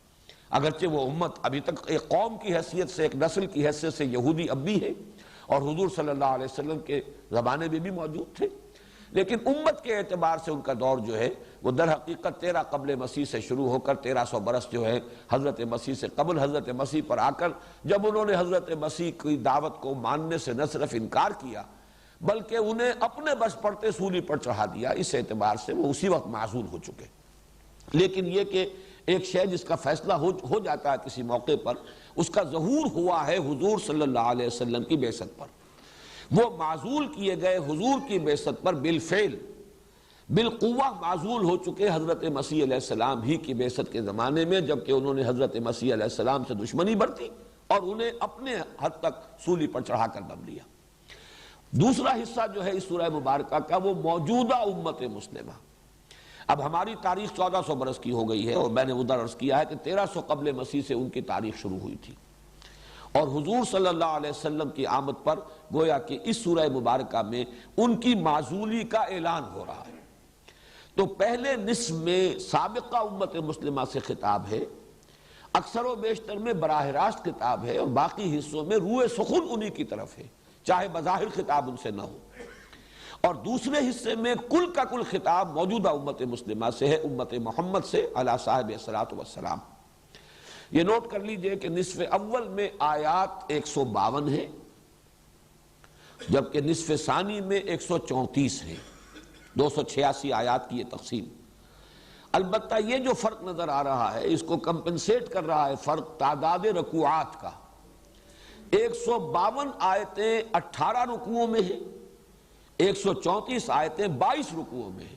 گویا کہ وہ حجم جو ہے، بعد والی آیات کا حجم جو ہے وہ زیادہ تر جو ہے بڑا ہے، اس کے اعتبار سے وہ 22 رکوعوں کے اندر پھیلی ہوئی ہیں، اگرچہ تعداد کے اعتبار سے 134 ہے، کم ہے، اور جو پہلے نصف میں ہیں وہ 152 آیتیں ہیں، لیکن 18 رکوعوں کے اندر وہ سما گئی۔ اب ان میں جو مزید تقسیم ہے، یہ اس وقت تھوڑا سا شاید ذہن پر زور دینے والی بات ہوگی، لیکن یہ کہ اس وقت اگر ذہن نشین کر لیں تو پھر یہ کہ ہم ایک ایک حصے سے گزرتے ہوئے اور ذہن میں اس تقسیم کو اگر مستحضر کر لیں گے تو ہماری ایک ہم آہنگی رہے گی ذہنی اس پورے سلسلہ درس کے ساتھ۔ پہلے 18 رکوع جو ہے، ان میں مزید تقسیم جو ہے وہ عمودی ہے، ورٹیکل، یعنی پہلے 4 رکوع، آخری 4 رکوع، درمیان میں 10 رکوع۔ درمیان کے 10 رکوع جو ہیں ان میں تو براہ راست گفتگو ہے بنی اسرائیل سے۔ یا بنی اسرائیل اذکروا نعمتی التی انعمت علیکم وَأَوْفُوا بِعَهْدِي أُوفِ بِعَهْدِكُمْ وَإِيَّايَ فَارْهَبُونَ، یہاں سے بات شروع ہوئی ہے 5ویں رکوع میں، اور پھر 15ویں رکوع کے شروع میں یا بنی اسرائیل اذکروا نعمتی التی انعمت علیکم وانی فضلتکم علی العالمین، وہاں جا کر وہ بات ختم ہوئی۔ پورے 10 رکوع مسلسل خطاب ہے بنی اسرائیل سے۔ پہلے 4 رکوع جو ہے ان کو ہم کہہ سکتے ہیں کہ وہ تمہیدی ہیں، بظاہر ابھی خطاب شروع نہیں ہوا، اور ایک اعتبار سے وہ تمہیدی یوں بھی ہے کہ پورے قرآن کے لیے گویا کہ وہ دیباچہ بن جاتے ہیں۔ پہلے 2 رکوعوں میں 3 قسم کے انسانوں کی تقسیم، ایک وہ جو اس قرآن سے فائدہ اٹھا سکتے ہیں یا جنہوں نے اس قرآن سے فائدہ اٹھایا ہے، یہ میں وضاحت کروں گا، شاید آج ہی اس کی نوبت آ جائے ورنہ کل وضاحت ہوگی سورہ بقرہ کا جب ہم لفظ برس مطالعہ شروع کریں گے۔ ایک وہ ہے کہ جن کے اوپر دروازہ بند ہو چکا ہدایت کا، لاکھ سمجھا لیا جائے وہ اب ماننے والے نہیں۔ تیسرے وہ ہیں کہ جو بین بین ہیں، کہتے ہیں کہ ہم مانتے ہیں حقیقتاً نہیں مانتے۔ یہ 3 قسم کے افراد اس وقت بالفعل موجود تھے۔ ان تینوں میں سے بھی تیسری صورت ہے در حقیقت کہ جو اہل کتاب کی تھی، یہود کی تھی، یہود مدینہ کی، لہذا سب سے زیادہ تفسیر اس تیسری شق کی ہوئی ہے، اس لیے کہ روح سخن تو انہی کی طرف ہے سارا، اگرچہ یہ کہ جو دوسری شق ہے ان کے اندر بھی ان کا جز شامل ہے، لیکن زیادہ تر تیسرا جو حصہ ہے وہ در حقیقت ان سے متعلق ہے، ان میں روح سخن ان کی جانب ہے۔ لیکن ایک اعتبار سے یہ ابدی اہمیت کے حامل ہے کہ گویا کہ ان میں بیان کیا جا رہا ہے کہ کون لوگ ہیں جو قرآن کی ہدایت سے مستفید ہو سکیں گے، کون وہ ہیں کہ جن کے لیے اس کا دروازہ بند ہے، کون وہ ہیں کہ جو بین بین ہیں، کچھ استفادہ کرتے بھی ہیں، تھوڑا بہت راستہ چل بھی لیتے ہیں، لیکن یہ ہے کہ پھر وہ چھٹک کر کھڑے ہو جاتے ہیں، ہمت جواب دے جاتی ہے۔ ہمیشہ یہ 3 قسم کے لوگ دنیا میں رہے ہیں کسی بھی دعوت کے رد عمل پر۔ ایک وہ لوگ جنہوں نے اس دعوت کو قبول کیا اور ہر چہ بعد آباد پورے طور سے اس کے رنگ میں اپنے آپ کو رنگ لیا اور اس کے لیے اپنے آپ کو وقف کر دیا۔ ایک وہ جو اڑ گئے، کفر، عناد، دشمنی، ہٹ دھرمی، تعصب، اس کی وجہ سے رک گئے کہ کوئی دلیل، کوئی استشہاد، کوئی استدلال ان کے لیے مفید نہیں ہوا۔ ایک وہ کہ جو کچھ کسی درجے میں مان کر، لیکن یہ کہ پورے طور سے ماننا، ٹوٹل آئیڈنٹیفیکیشن اپنے آپ کی اس کے ساتھ کر لینا، یہ ان کے بس کا روگ نہیں ہوتا۔ یہ 3 قسم کے لوگ ہمیشہ تھے، ہمیشہ رہیں گے۔ اس اعتبار سے وہ گویا کہ یونیورسل ٹروتھ کے درجے میں ہے، لیکن چونکہ انہی کے پردے میں روح سخن ہے یہود کی طرف، اس اعتبار سے وہ نصف اول کے مضامین میں شامل ہے۔ بقیہ 2 رکوعوں میں جو دین کی بنیادی تعلیم ہے، اس کو نوٹ کیجئے، چونکہ جو 2/3 حصہ قرآن مجید کا تھا وہ تو نازل ہو چکا ہے سورہ بقرہ سے قبل۔ سورہ بقرہ تو ہجرت کے بعد نازل ہو رہی ہے، اور اس کو قرآن مجید میں بالکل شروع میں رکھا گیا ہے۔ جو دین کی بنیادی تعلیمات ہیں، جو عقائد ہیں، جو فلسفہ ہے، جو حکمت دین ہے، وہ تو پورا کا پورا آ چکا ہے مکی صورتوں میں۔ تو ضرورت پیش آئی اور یا حکمت خداوندی کا یہ تقاضا ہوا کہ اس کا خلاصہ اس سورہ بقرہ کے آغاز میں رکھ دیا جائے، تاکہ ایک عام قاری جب اسے پڑھ رہا ہو تو اس کے سامنے وہ مکی قرآن کے مضامین کا خلاصہ آ جائے، پھر وہ آگے بڑھے۔ تو 4 رکوع جو ابتدائی ہیں وہ اس اعتبار سے تمہیدی ہیں۔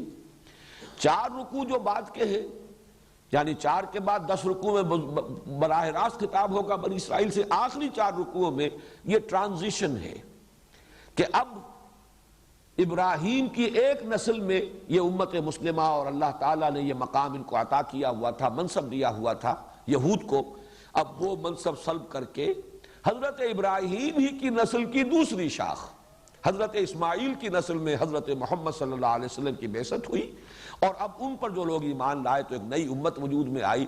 اب ان کو نسب کیا جا رہا ہے، یہ منصب اب ان کو عطا کیا جا رہا ہے۔ اس حوالے سے حضرت ابراہیم چونکہ وہ نقطۂ جامع ہے ان دونوں امتوں کی، جہاں پر جا کر کہ پھر جہاں پہ وہ مل جاتی ہے، جو سلسلہ ان کا ہے وہ حضرت ابراہیم کی شخصیت ہے۔ اس اعتبار سے حضرت ابراہیم کا ذکر، تعمیر کعبہ کا ذکر، پھر کعبے کی طرف اب رخ کا پھیر دیا جانا، تحویل قبلہ، وہ گویا کہ علامت ہے اس کی کہ اب وہ سابق قبلے والے یعنی یہود جن کا قبلہ رہا یروشلم، بیت المقدس، اب وہ معزول کر دیے گئے۔ اب اس کعبے کے گرد ایک نئی امت محمد وجود میں آ گئی اور اس کا نصب عمل میں آ چکا، وہ اب اس منصب پر فائز کر دیے گئے۔ یہ ہے 18 رکوع جو پہلے ہیں نصف اول کے، 4 تمہیدی، 10 میں خطاب بنی اسرائیل سے براہ راست، اور پھر 4 کے اندر وہ تحویل جو ہے کہ ایک کی معزولی کا اعلان اور دوسرے کے اس منصب پر فائز کرنے کا اعلان۔ اس کے بعد جو بقیہ ہے 22 رکوع، اب خطاب شروع ہوا براہ راست امت مسلمہ سے۔ گویا کہ تحویل قبلہ ایک طرح کی کورونیشن تھی، تاج پوشی تھی۔ امت مسلمہ، امت محمد صلی اللہ علیہ وسلم اب اس مقام پر فائز کر دی گئی، اس کی تاج پوشی ہو گئی۔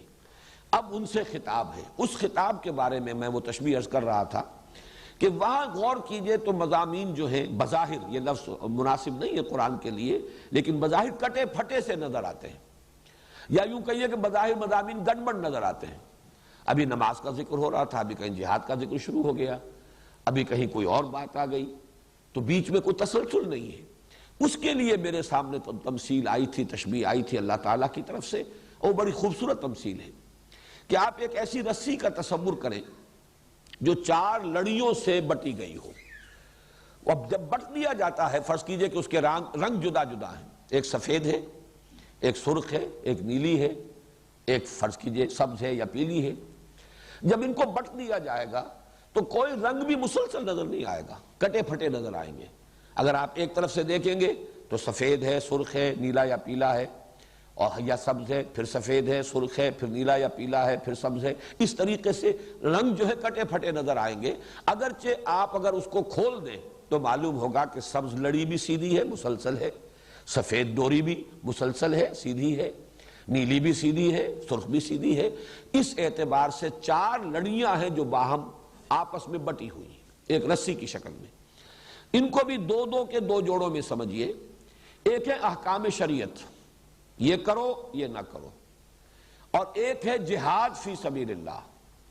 پھر پہلے کے بھی 2 حصے ہیں، احکام شریعت میں عبادات ہیں اور معاملات ہیں، اور دوسری طرف جہاد میں انفاق یا جہاد بالمال بھی ہے اور قتال جہاد بالنفس بھی ہے۔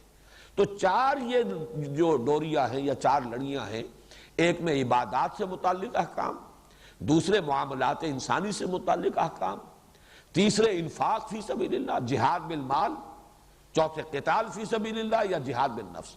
ان 4 لڑیوں کو اس طریقے سے بٹ دیا گیا ہے ایک رسی کی شکل میں کہ یہ 4 مضامین ایک دوسرے کے بعد مختلف وقفوں سے آ رہے ہیں۔ بہرحال ان سب میں خطاب جو ہے وہ امت مسلمہ سے۔ اس اعتبار سے اب ان میں جو پولرائزیشن ہے یا ان میں جو تقسیم ہے 4 مضامین کی، وہ ورٹیکل نہیں ہے، ہاریزونٹل ہے۔ وہ 4 لڑیاں ہیں جو چل رہی ہیں مسلسل، اور وہ 4 لڑیاں جو ہیں آپس میں بٹے ہونے کی وجہ سے بظاہر کٹی پھٹی نظر آتی ہیں۔ یہ ترتیب ہے سورہ بقرہ کے مضامین کا تجزیہ۔ 40 رکوع، 18 ادھر 22 ادھر۔ 18 میں خطاب امت مسلمہ سابقہ یہود سے، 22 میں خطاب امت مسلمہ موجودہ یعنی ہم مسلمانوں سے۔ پہلے 18 میں 10 درمیانی میں براہ راست خطاب یہود سے، 4 تمہیدی شروع میں، 4 تحویلی، امت سابقہ معزول، اور یہ امت نئی جو محمد الرسول اللہ پر ایمان کی بنیاد پر وجود میں آئی، جس کا مرکز ہے، جس کا قبلہ ہے خانہ کعبہ، اب یہ اس مقام پر فائز کر دی گئی۔ بقیہ میں 22 رکوعوں میں 4 مضامین کی لڑیاں ہیں جو بٹی ہوئی ہیں، احکام عبادات سے متعلق، معاملات سے متعلق، اور جہاد بالمال اور جہاد بالنفس یا قتال فی سبیل اللہ۔ اب اس کے بعد آئیے ہم سورہ بقرہ کا آغاز کرتے ہیں، اور اس میں سب سے پہلے آ رہے ہیں حروف مقطعات الف لام میم۔ آج اگر اسی کے بارے میں ہم چند باتیں نوٹ کر لیں تو میں سمجھتا ہوں کہ آج کا حق ادا ہو جائے گا، اس سے آگے پھر انشاءاللہ کل چلیں گے۔ حروف مقطعات کے بارے میں چند باتیں تو وہ ہیں کہ جو بالکل قطعی ہیں، متفق علیہ، وہ پہلے نوٹ کر لیجئے۔ مقطعات انہیں کیوں کہا جاتا ہے؟ قطع کاٹا، قطع ٹکڑے ٹکڑے کر دیا۔ یہ قطع سے باب تفعیل ہے، تقطیع، قطع یقطع تقطیع، ٹکڑے ٹکڑے کر دینا۔ اس لیے کہا جاتا ہے کہ انہیں علیحدہ علیحدہ پڑھا جاتا ہے، لکھے ہوئے ہیں الف لام میم جڑے ہوئے، لیکن علم نہیں پڑھ سکتے اس کو، الف لام میم۔ ہے اور میم جڑے ہوئے لکھے ہوئے ملیں گے آپ کو قرآن میں، لیکن ہا میم علیحدہ علیحدہ پڑھے جائیں گے۔ یاسین، یاسین، طٰہٰ، الف لام را، کاف ہا یا عین صاد، علیحدہ علیحدہ۔ تو چونکہ انہیں علیحدہ علیحدہ پروناؤنس کیا جاتا ہے اس لیے ان کو حروف مقطعات کہا جاتا ہے۔ ان کے بارے میں جو متفق علیہ باتیں ہیں ان کا حتمی یقینی مفہوم و معنی کسی کو معلوم نہیں سوائے اللہ اور اس کے رسول صلی اللہ علیہ وسلم۔ قال و اقول بہت ہے، لوگوں نے رائے دی ہیں، اپنا اپنا ذوق ہے، اپنے مزاج کی مناسبت سے باتیں کہی ہیں، لیکن اس پر تقریباً اتفاق ہے کہ ان کا یقینی حتمی مفہوم کسی کو معلوم نہیں، یہ ایک راز ہے اللہ اور اس کے رسول کے مابین۔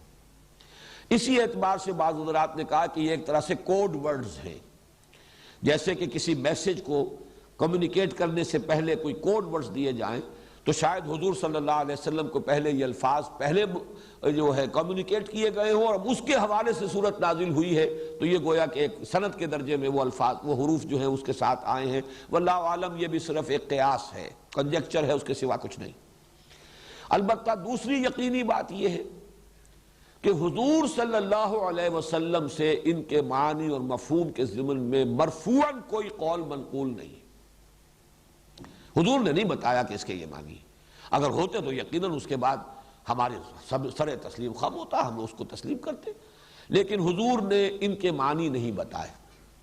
اسی سے ضمنی طور پر ایک بات اور جو ذہن نشین کر لیجئے کہ عربوں کا ایک خاص مزاج تھا، وہ ہم یہاں سے انفر کر سکتے ہیں۔ وہ عمل کی طرف ان کا دھیان زیادہ تھا، توجہ زیادہ تھی، جن چیزوں کا کسی عمل سے تعلق نہ ہو اس کے بارے میں انہوں نے حضور سے سوال بھی نہیں کیا۔ یہ تو ہمارا جو ایک انداز ہے خاص طور پر، اور یہ عجمی انداز، ایرانی ذہن بلکہ پورا آریائی ذہن، یہ کہا جاتا ہے کہ سیمیٹک جو سامی نسلیں ہیں ان کے اور آریائی نسلوں کے مابین یہ بڑا فرق و تفاوت ہے مزاج کا۔ آریائی قوم جو ہے، اقوام جو ہے اور آریائی نسلیں جو ہیں ایرینز، وہ بڑے منطقی لوگ، بال کی کھال نکالنے والے لوگ، وہ علمی کھود کریت کے اندر لگ جانے والے لوگ، اور سیمیٹکس جو ہیں ان میں ان چیزوں سے زیادہ مناسبت نہیں بلکہ عمل کی طرف ہے، وہ زیادہ ایکشن اورینٹڈ ان کا مزاج ہے۔ تو یہ چیز واقعتاً ثابت ہوتی ہے کہ صحابہ کرام نے بہت کم سوالات کیے ہیں حضور سے صلی اللہ علیہ وسلم ان چیزوں کے بارے میں جن کا تعلق انسان کے عمل سے نہیں ہے بلکہ وہ صرف کسی علمی نوعیت کی چیز ہو، جس کی ایک بڑی نمایاں مثال میں نے بارہا بیان کی ہے، اس حدیث میں سامنے آتی ہے جو حضرت علی سے مروی ہے، حضرت ترمذی کی روایت ہے، فرماتے ہیں کہ حضور نے ایک دفعہ ارشاد فرمایا انہا ستکون فتنۃ، ان قریب ایک بہت بڑا فتنہ رونما ہوگا۔ اب حضور نے تو یہ خبر دے دی۔ حضرت علی فرماتے ہیں کہ میں نے سوال کیا مل مخرج منہا یا رسول اللہ، اے اللہ کے رسول اس سے نکلنے کا راستہ کون سا ہوگا؟ اب یہی وہ فرق نمایاں ہو جاتا ہے۔ میں یہ کہا کرتا ہوں کہ اگر ہم ہوتے تو ہم پوچھتے وہ کب ہوگا، کیوں ہوگا، کدھر سے آئے گا، کیسے آئے گا، کس صورت میں آئے گا، کچھ نہیں۔ یہ سارے سوالات جو ہیں یہ علمی نوعیت کے، معلوماتی نوعیت کے، کب، کیوں، کیسے، کدھر سے، یہ سارے کچھ نہیں پوچھا۔ حضرت علی نے پوچھا وہ چیز جس کا تعلق عمل سے ہے، اس سے نجات کی راہ کون سی ہوگی؟ بس آپ نے فرمایا فتنہ ہوگا، ہمارے لیے کافی ہے۔ اب عملی اہمیت جو ہے وہ اس سوال کی بل مخرج منہا یا رسول اللہ، اللہ کے رسول یہ بتائیے اس سے نکلنے کا راستہ کون سا ہوگا؟ تو اس کے جواب میں جو حضور نے پھر ارشادات فرمائے ہیں وہ مدح قرآن اور قرآن مجید کی تعریف، اس کے اعتبار سے واقعہ یہ ہے کہ بہت بڑا خزانہ ہے، وہ یوں فصاحت کا، بلاغت کا، ادبیت کا، اور پھر حکمت کا، علم کا، معرفت کا بہت بڑا خزانہ ہے۔ بہرحال یہاں صرف یہ نقطہ بیان کرنا تھا کہ اس سے معلوم ہوتا ہے کہ صحابہ نے بھی پوچھا نہیں ان کے بارے میں کہ یہ الفاظ کیا ہے۔ البتہ چوتھی چیز جو اسی سے متعلق پھر نتیجہ نکلا وہ یہ ہے کہ یقیناً یہ کوئی معروف اسلوب تھا عرب کا، ورنہ کوئی نہ کوئی سوال تو کرتے، صحابہ سوال نہ کرتے، چلیے تعظیماً نہ کرتے، یا یہ کہ چونکہ عمل سے متعلق ہے نہیں ہے لہذا نہ کرتے، لیکن یہ کہ لوگ تو اعتراض کرتے کہ یہ کیا الف لام میم، یہ کیا حامیم کاف ہا یا عین صاد، کیا معنی اس کے؟ یہ تو بے معنی سی باتیں ہیں، اس کے تو کوئی مفہوم سمجھ میں نہیں آیا۔ جبکہ قرآن کہتا ہے کتاب مبین، دعویٰ کرتا ہے کہ میں تو بالکل روشن کتاب ہوں، واضح کتاب ہوں، اس کے مضامین بالکل صاف ہیں، بالکل نمایاں ہیں، وَلَقَدْ يَسَّرْنَا الْقُرْآنَ لِلذِّكْرِ فَهَلْ مِن مُدَّكِرٍ۔ تو یہ کیا چیزتا ہے الف لام میم حامیم کاف ہا یا عین صاد، کیا معنی اس کے؟ لیکن یہ بھی ثابت ہے کسی نے اعتراض نہیں کیا۔ اس کا مطلب یہ ہے کہ یہ ان کے ہاں معروف اسلوب تھا. ان کے ہاں خطیب شاید خطبہ دیتے ہوئے پہلے اس طرح کے حروف کوئی بول کر کوئی مناسبت بھی ہو سکتی ہے، وہ میں عرض کروں گا اس کے بارے میں کیا کیا مناسبتیں لوگوں نے اپنے جو بھی ذہن کی جو رسائی ہے اور جو بھی جولانی ہے فکر کی اس کے اعتبار سے بیان کیے ہیں. تو ہو سکتا ہے کہ اس زمانے میں یہ ایک معروف اسلوب ہو اور اسی وجہ سے مشرکین نے، کفار نے، معاندین نے، دشمنوں نے کوئی اعتراض نہیں کیا. حالانکہ جیسے کہ تیسرے رکوع میں چل کر آ جائے گا، بعض اعتراضات انہوں نے کیے کہ یہ کیا ہے قرآن مجید میں مچھر کی تشبیہ دی جا رہی ہے، مچھر تو بڑی حقیر شے ہے، کہیں مکڑی کی تشبیہ دے دی گئی ہے. اس کا جواب دیا گیا کہ تشبیہ کا حسن تو اس میں ہوتا ہے کہ جس چیز کے لیے تشبیہ ہے اس کے ساتھ مناسبت ہے کہ نہیں ہے، نہ یہ کہ کوئی شے حقیر ہے. کسی حقیر شے کی تشبیہ دینی ہے تو حقیر شے سے دی جائے گی تاکہ اس کا جو حقیر ہونا ہے وہ پوری طریقے سے مبرہن ہو جائے. یہ جواب دیا گیا. لیکن یہ کہ اعتراض کیا گیا نا، لیکن یہاں یہ ہے کہ ان حروف مقطعات کے استعمال پر اور ان کے قرآن مجید میں یعنی وحی میں شامل کیے جانے پر کوئی اعتراض بھی منقول نہیں ہے. یہ چار چیزیں تو ہیں متفق علیہ. باقی جو چیزیں ہیں کہ کیا کیا اس کے معانی اور مفاہیم کے بارے میں آراء ظاہر کی گئی ہیں، میں ان کو آپ کے سامنے رکھنے سے پہلے ذرا کچھ سٹیٹسٹکس ہیں، اعداد و شمار، یہ ذرا دلچسپ ہے. یہ تو میں نہیں کہتا کہ ان کے معانی اور مفاہیم پر ان سے کوئی روشنی پڑتی ہے، لیکن یہ ہے کہ یہ اگر سامنے ہو تو ہو سکتا ہے کہ یہ بھی ان چیزوں میں سے ہو حروف مقطعات جن کے حقائق شاید آئندہ چل کر روشن ہو جائیں. جیسے کہ وہ آیت مبارکہ میں نے تعارف قرآن کے ضمن میں بار بار پڑھی تھی، سنریہم آیاتنا فی الآفاق وفی انفسہم حتی یتبین لہم انہ الحق. ہم اس اپنی نشانیاں واضح کریں گے، کھولتے رہیں گے اور دکھاتے رہیں گے ان کو آفاق میں بھی انفس میں بھی، یہاں تک کہ یہ بات واضح ہو جائے گی، ان پر مبرہن ہو جائے گی کہ یہ قرآن حق ہے. تو ہو سکتا ہے کہ ان حروف کے حوالے سے بھی کوئی حقیقت بعد میں ایسی سامنے آ جائے جس سے قرآن مجید کی حقانیت جو ہے اور مبرہن ہو جائے. اس کا امکان موجود ہے. لیکن یہ امکان اگر ہے تو اسی شکل میں کہ اس کے کچھ اعداد و شمار جو ہے، کچھ ڈیٹا جو ہے وہ سامنے رہے تاکہ غور کرنے والے غور کرتے رہے. اور اس حوالے سے بھی ایک بات کہی گئی ہے ماضی قریب میں، اس کا بھی میں تذکرہ بعد میں کروں گا. تو یہ سٹیٹسٹکس جو ہے وہ ذرا نوٹ کر لیجئے، اور اس میں عربی زبان کی فقہ اللغہ کے اعتبار سے بھی بعض مضامین اہم ہیں.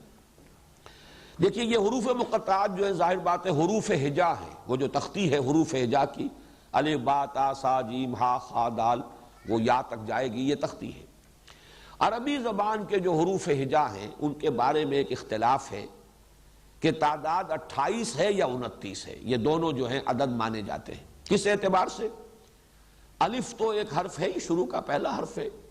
حمزہ کو بھی اگر حرف علیحدہ گنا جائے تو یہ 29 بن جائیں گے، اور حمزہ کو شمار نہ کیا جائے تو یہ 28 رہ جائیں گے.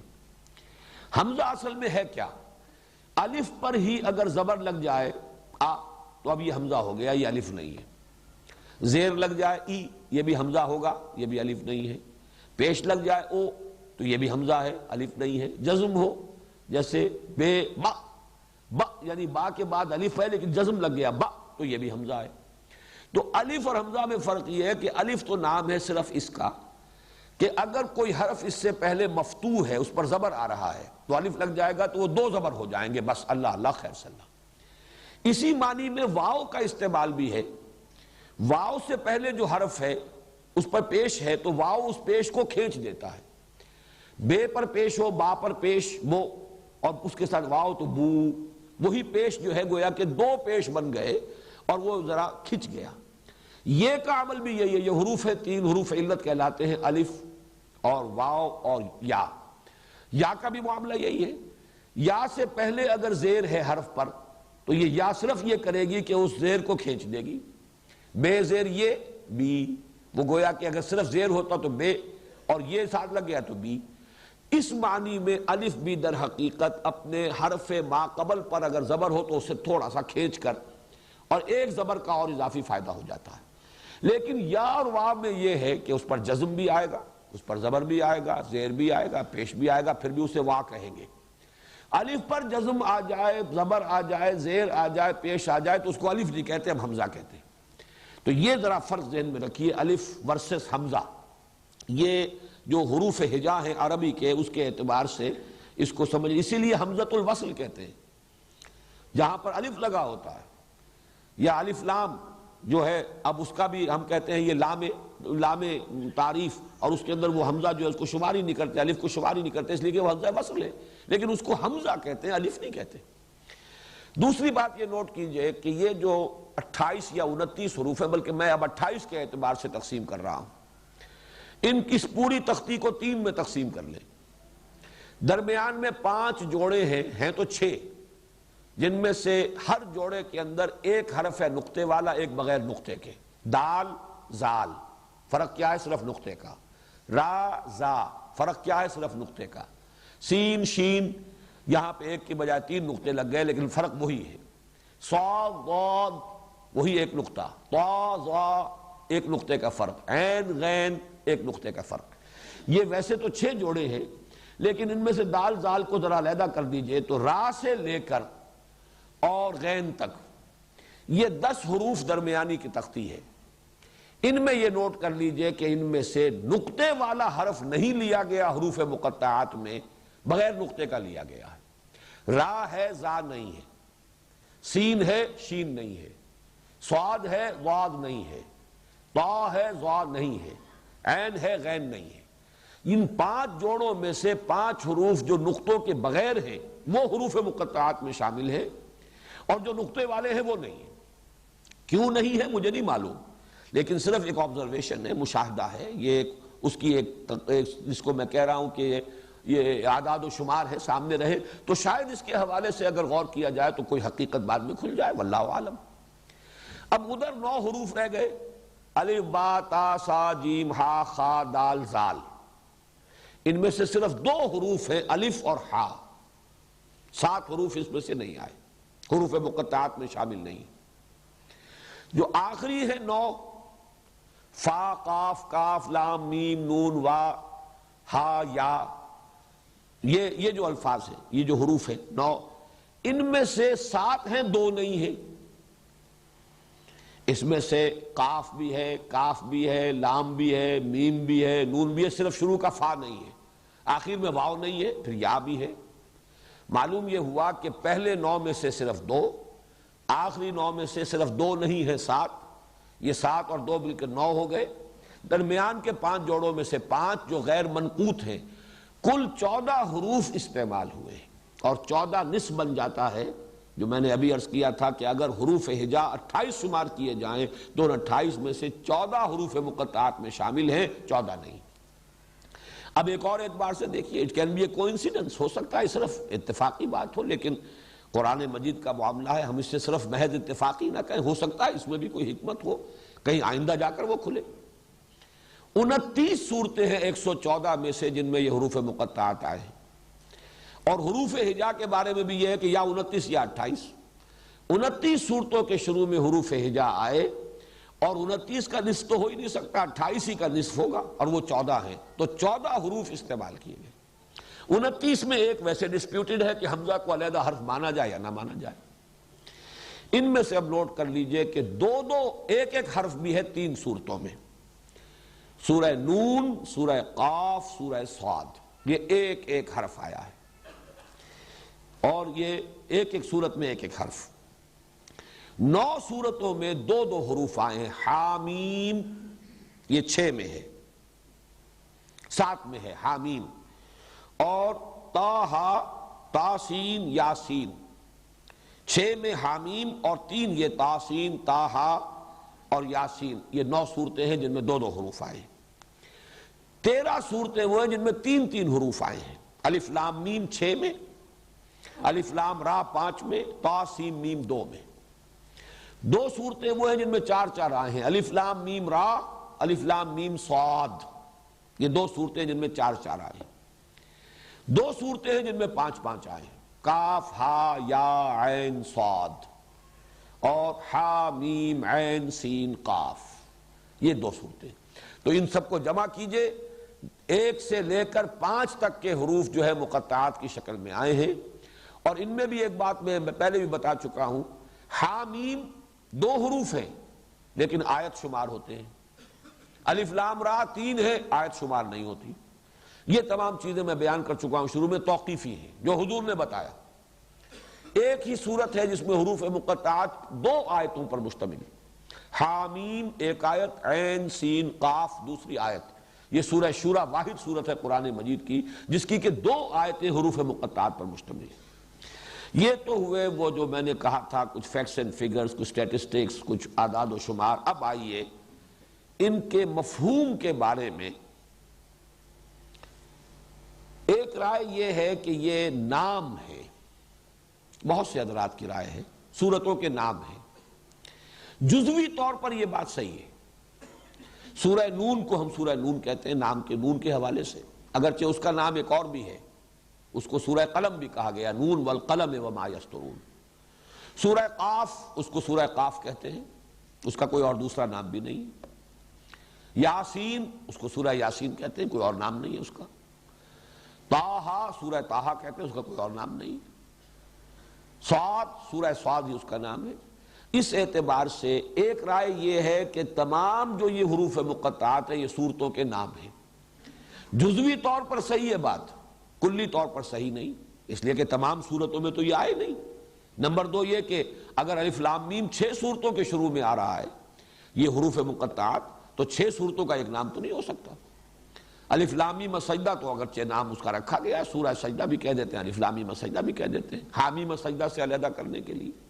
لیکن یہ کہ یہ بات صرف جزوی طور پر صحیح ہے، مولانا اصلاحی صاحب کو اس پر بہت اصرار ہے کہ یہ نام ہی ہے، اور انہوں نے تو یہاں تک کہ یہ اس کو جملہ بنایا ہے اور کہا ہے ھذا الف لام میم۔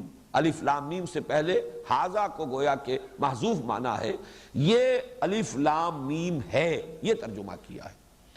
لیکن میرا جیسا کہ میں نے عرض کیا ہے کہ میں سمجھتا ہوں کہ جزوی طور پر بات صحیح ہے، لیکن اس کو قاعدہ کلیہ نہیں بنایا جا سکتا، اس اعتبار سے بات ویلڈ نہیں ہے۔ ایک رائے دی ہے مولانا فراہی کے استاد مولانا فراہی رحمۃ اللہ علیہ نے۔ وہ رائے ویسے بڑی دلچسپ ہے کہ عربی زبان کے حروف اور عبرانی زبان کے حروف یہ مشترک ہیں، اور یہ حروف بھی چینی زبان کے جو الفابیٹس ہیں انہی کی طریقے سے اشیاء کی صورتوں سے اخذ کیے گئے ہیں، اور وہ نام ہوتے ہیں ان چیزوں کا، علامت بھی بنتے ہیں۔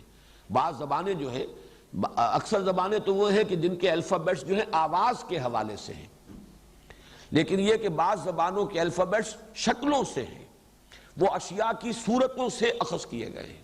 مثلا چائنیز زبان جو ہے اس وقت دنیا کی بہرحال بڑی زبانوں میں سے ہے، اس لیے کہ 1/5 جو ہے پاپولیشن دنیا میں ان چینیوں کی ہے، وہ بھی اسی طریقے سے صورتوں کی، جو چیزوں کی اشیاء ان کی صورتیں جو ہیں ان سے وہ جو حروف جو ہے وہ ماخوذ ہیں۔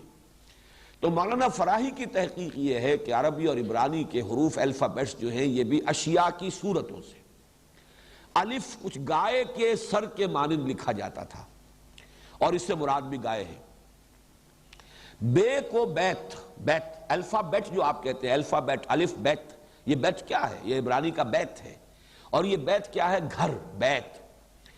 آپ تصور کیجئے کسی زمانے گھر کا کیا نقشہ ہوتا تھا۔ چھت ڈالنی جب تک انسان کو نہیں آئی تھی تو گھر ہوتی تھی صرف 4 دیواری، اور یہ بے جس طرح لکھا جاتا ہے یوں بنا کر، یہ 2 دیواریں کھڑی ہوئی ہے، نیچے زمین ہے، یہ بیت ہے، یہ گھر ہے۔ با در حقیقت ریپریزنٹ کرتا ہے بیت کو، یعنی گھر کو۔ اسی طرح جیم جو ہے اس طریقے سے لکھتے تھے جیسے اونٹ کا سر ہوتا ہے، اسی طرح کا خم جو ہے اس کی گردن کے ساتھ آ کر، اور اس کو جیمل، جیمل جو ہے عبرانی میں جیم کو جیمل کہا جاتا ہے، اور آپ کو معلوم ہے کہ جمل عربی زبان میں اونٹ کو کہتے ہیں۔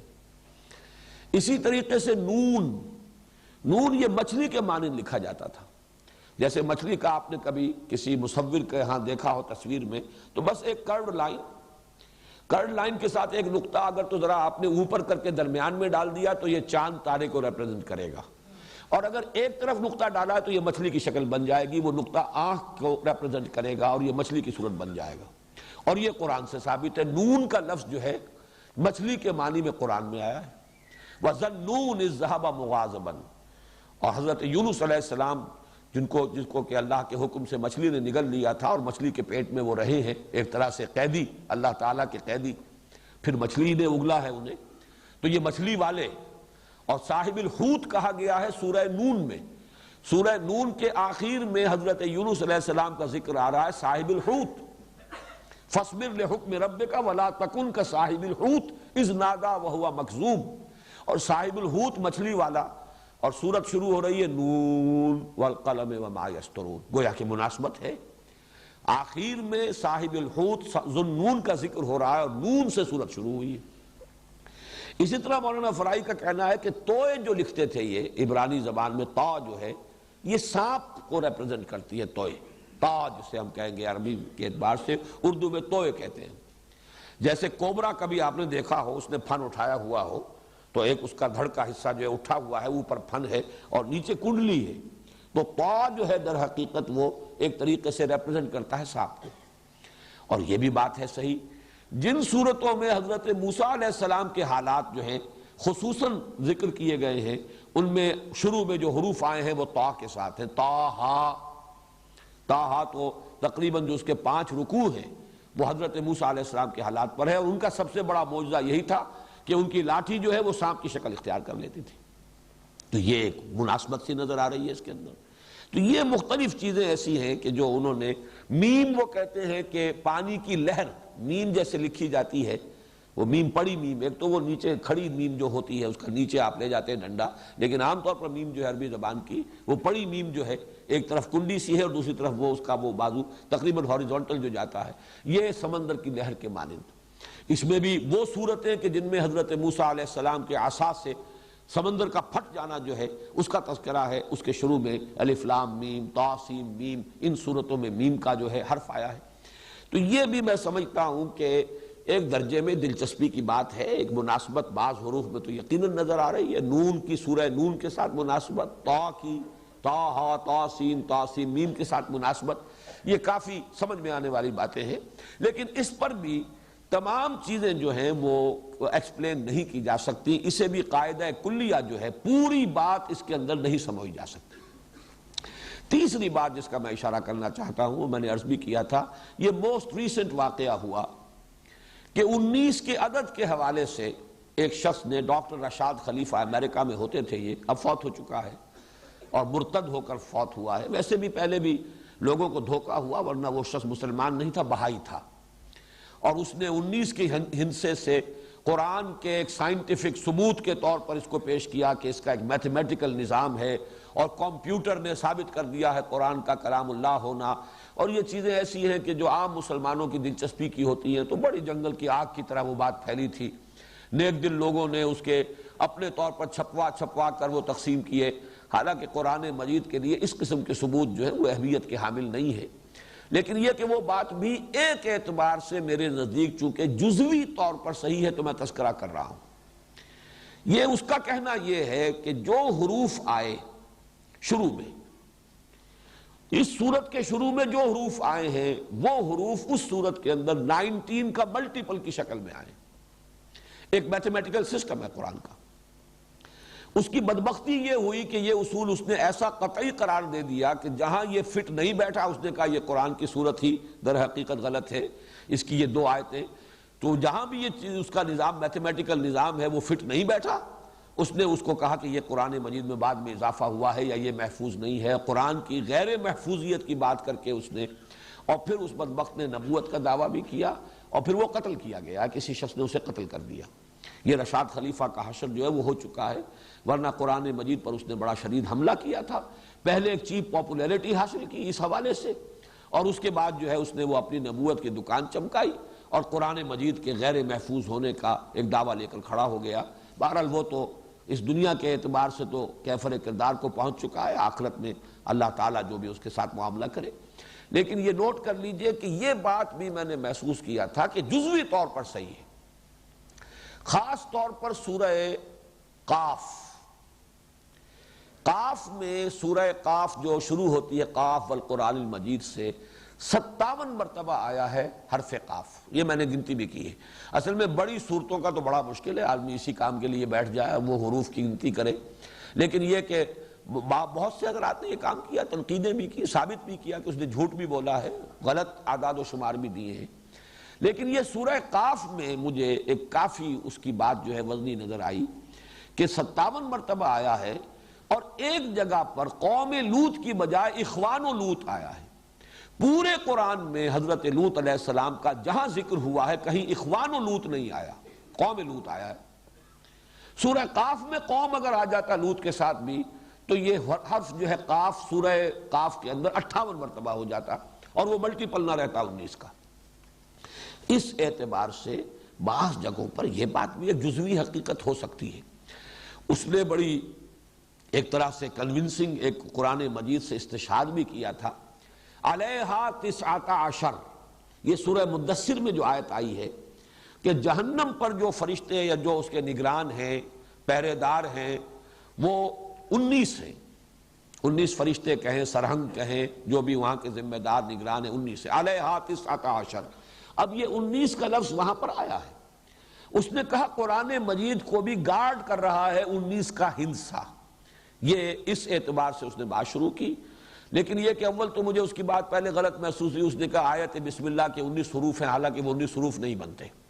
وہیں پر اس کا در حقیقت بات کا غلط ہونا تو مجھ پر تو ثابت ہو گیا تھا، لہذا میں نے اس کی بات کو زیادہ سیریسلی لیا ہی نہیں۔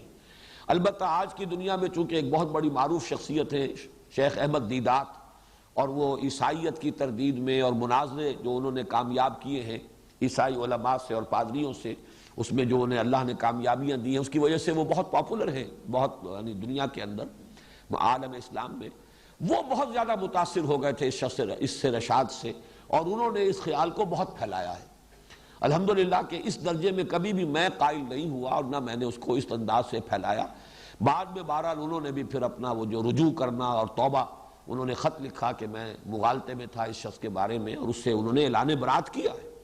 لیکن الحمدللہ کہ میں نے یہ تو سمجھا کہ کوئی جزوی حقیقت یہ بھی ہے جس کے کہیں ڈانڈے مل جائیں گے کہیں چل کر، باقی اس سے زیادہ اس کی اہمیت میں نے کبھی نہیں دی تھی۔ اس وقت بھی میں صرف اس کا تذکرہ اس اعتبار سے کر رہا ہوں کہ کم سے کم سورہ قاف میں جزوی طور پر جہاں نام ہونا بھی جزوی طور پر صحیح ہے، جہاں مولانا فراہی کا نظریہ بھی جزوی طور پر اپلیکیبل ہے، وہاں یہ بھی ایک پہلو ہے 19 کا ہندسہ، اور سورہ قاف کی مثال میرے نزدیک جو ہے وہ بڑی اہم ہے۔ اس میں اب آخری بات جو میں کہنا چاہ رہا ہوں وہ یہ ہے، اور یہ بڑی مثال ہے اس کی، کہ چاہے حبر الامہ کا قول ہے لیکن اسے بھی امت میں قبول حاصل نہیں ہوا۔ حبر الامہ حضرت عبداللہ ابن عباس رضی اللہ تعالی عنہما، آپ کو معلوم ہے کہ علم تفسیر کے اندر ان کا بڑا اونچا مقام ہے صحابہ میں۔ حضور نے اس کے لیے خاص دعا کی تھی حضرت ابن عباس کے لیے رضی اللہ تعالی عنہما، اللہم فقہہ فی الدین وعلمہ التاویل، اے اللہ اپنے اس نوجوان اپنے اس بندے کو دین کا فہم عطا فرما اور قرآن کی تاویل کا علم عطا فرما۔ تو حبر الامہ کہلاتے ہیں وہ کہ اکثر جو تفسیری روایات ہیں وہ حضرت ابن عباس ہی سے چلتی ہیں، انہی کے 4-5 وہ جو اہم شاگرد ہیں، اکرمہ بھی ہیں اور مختلف حضرات ہیں، مجاہد ہیں، وہ انہی کے گویا کے شاگردوں میں سے ہیں۔ انہوں نے ایک رائے ظاہر کی کہ یہ جو حروف مقطعات ہیں یہ جملوں کا مخفف ہے، جملوں کی مخفف صورت ہے۔ الف لام میم سے مراد ہے انا اللہ ارا، الف لام میم، انا کا الف، حالانکہ وہاں حمزہ ہے الف نہیں ہے، انا کا پہلا حرف، اللہ کا درمیانی حرف لام، اور ارا الف لام میم، انا اللہ اعلم، اعلموں کا آخری حرف میم، تو انا اللہ اعلم، میں اللہ ہی سب سے بڑھ کر جاننے والا ہوں، یہ جملہ ہوا۔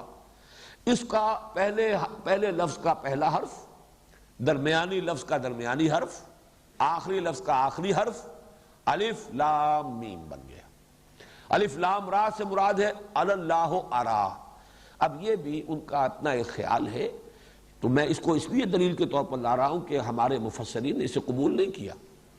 اگر یہ ہوتا کہ حضور نے فرمایا ہوتا تو سر تسلیم خم، گردنیں گرانی ہے، بات ماننی ہے، لیکن یہ کہ ذاتی خیال، چونکہ یہ مرفوع قول نہیں ہے، حضرت عبداللہ ابن عباس رضی اللہ تعالی عنہما کا ذاتی خیال ہے، لہذا اسے مفسرین نے صرف ذکر کر دیا ہے علمی ایک دلچسپی کے انداز میں۔ باقی یہ کہ اس قول کو بھی خواہ وہ حبر الامہ کا قول ہے، اسے بھی قبول حاصل نہیں ہوا امت میں۔ میں سمجھتا ہوں یہ ایک اچھی سائن ہے امت کے اندر کہ جہاں تک تو حضور کا فرمان ہے اس پر چون و چرا نہ ہو، جب ثابت ہو جائے کہ حضور نے فرمایا۔ باقی جس کا قول بھی کوئی ہے اس کے اوپر ظاہر بات ہے کہ آپ دلیل سے اسے قبول کریں یا دلیل سے اسے رد کر دیں۔ بس حروف مقطعات کے بارے میں اسی قدر عرض کرنا تھا۔ اب کل انشاءاللہ تعالی اب سورہ بقرہ کا ہم سلسلے وار مطالعہ کریں گے۔ حروف مقطعات کے بارے میں یہ ساری باتیں میں نے اس لیے نوٹ کرا دی ہیں کہ آئندہ بھی درس کے دوران جب یہ حروف آئیں گے تو مجھے پھر کبھی ان چیزوں کو ریپیٹ کرنے کی ضرورت نہیں ہوگی۔ بارک اللہ لی ولکم فی القرآن العظیم ونفعنی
نحمده ونصلي على رسوله الكريم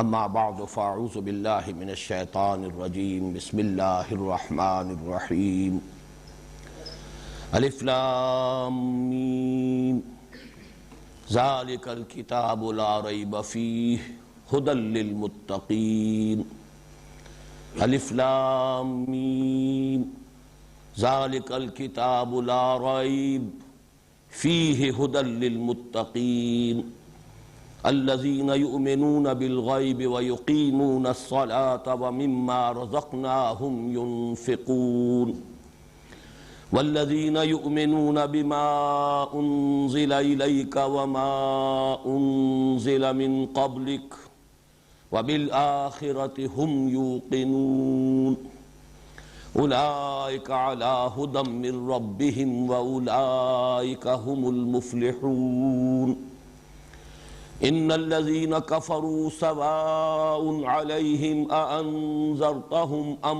لم تنذرهم لا يؤمنون ختم الله على قلوبهم وعلى سمعهم وعلى أبصارهم غشاوة وَلَهُمْ عَذَابٌ عَظِيمٌ صدق اللہ العظیم۔ رب اشرح لی صدری ویسر لی امری واحلل عقدۃ من لسانی یفقہوا قولی۔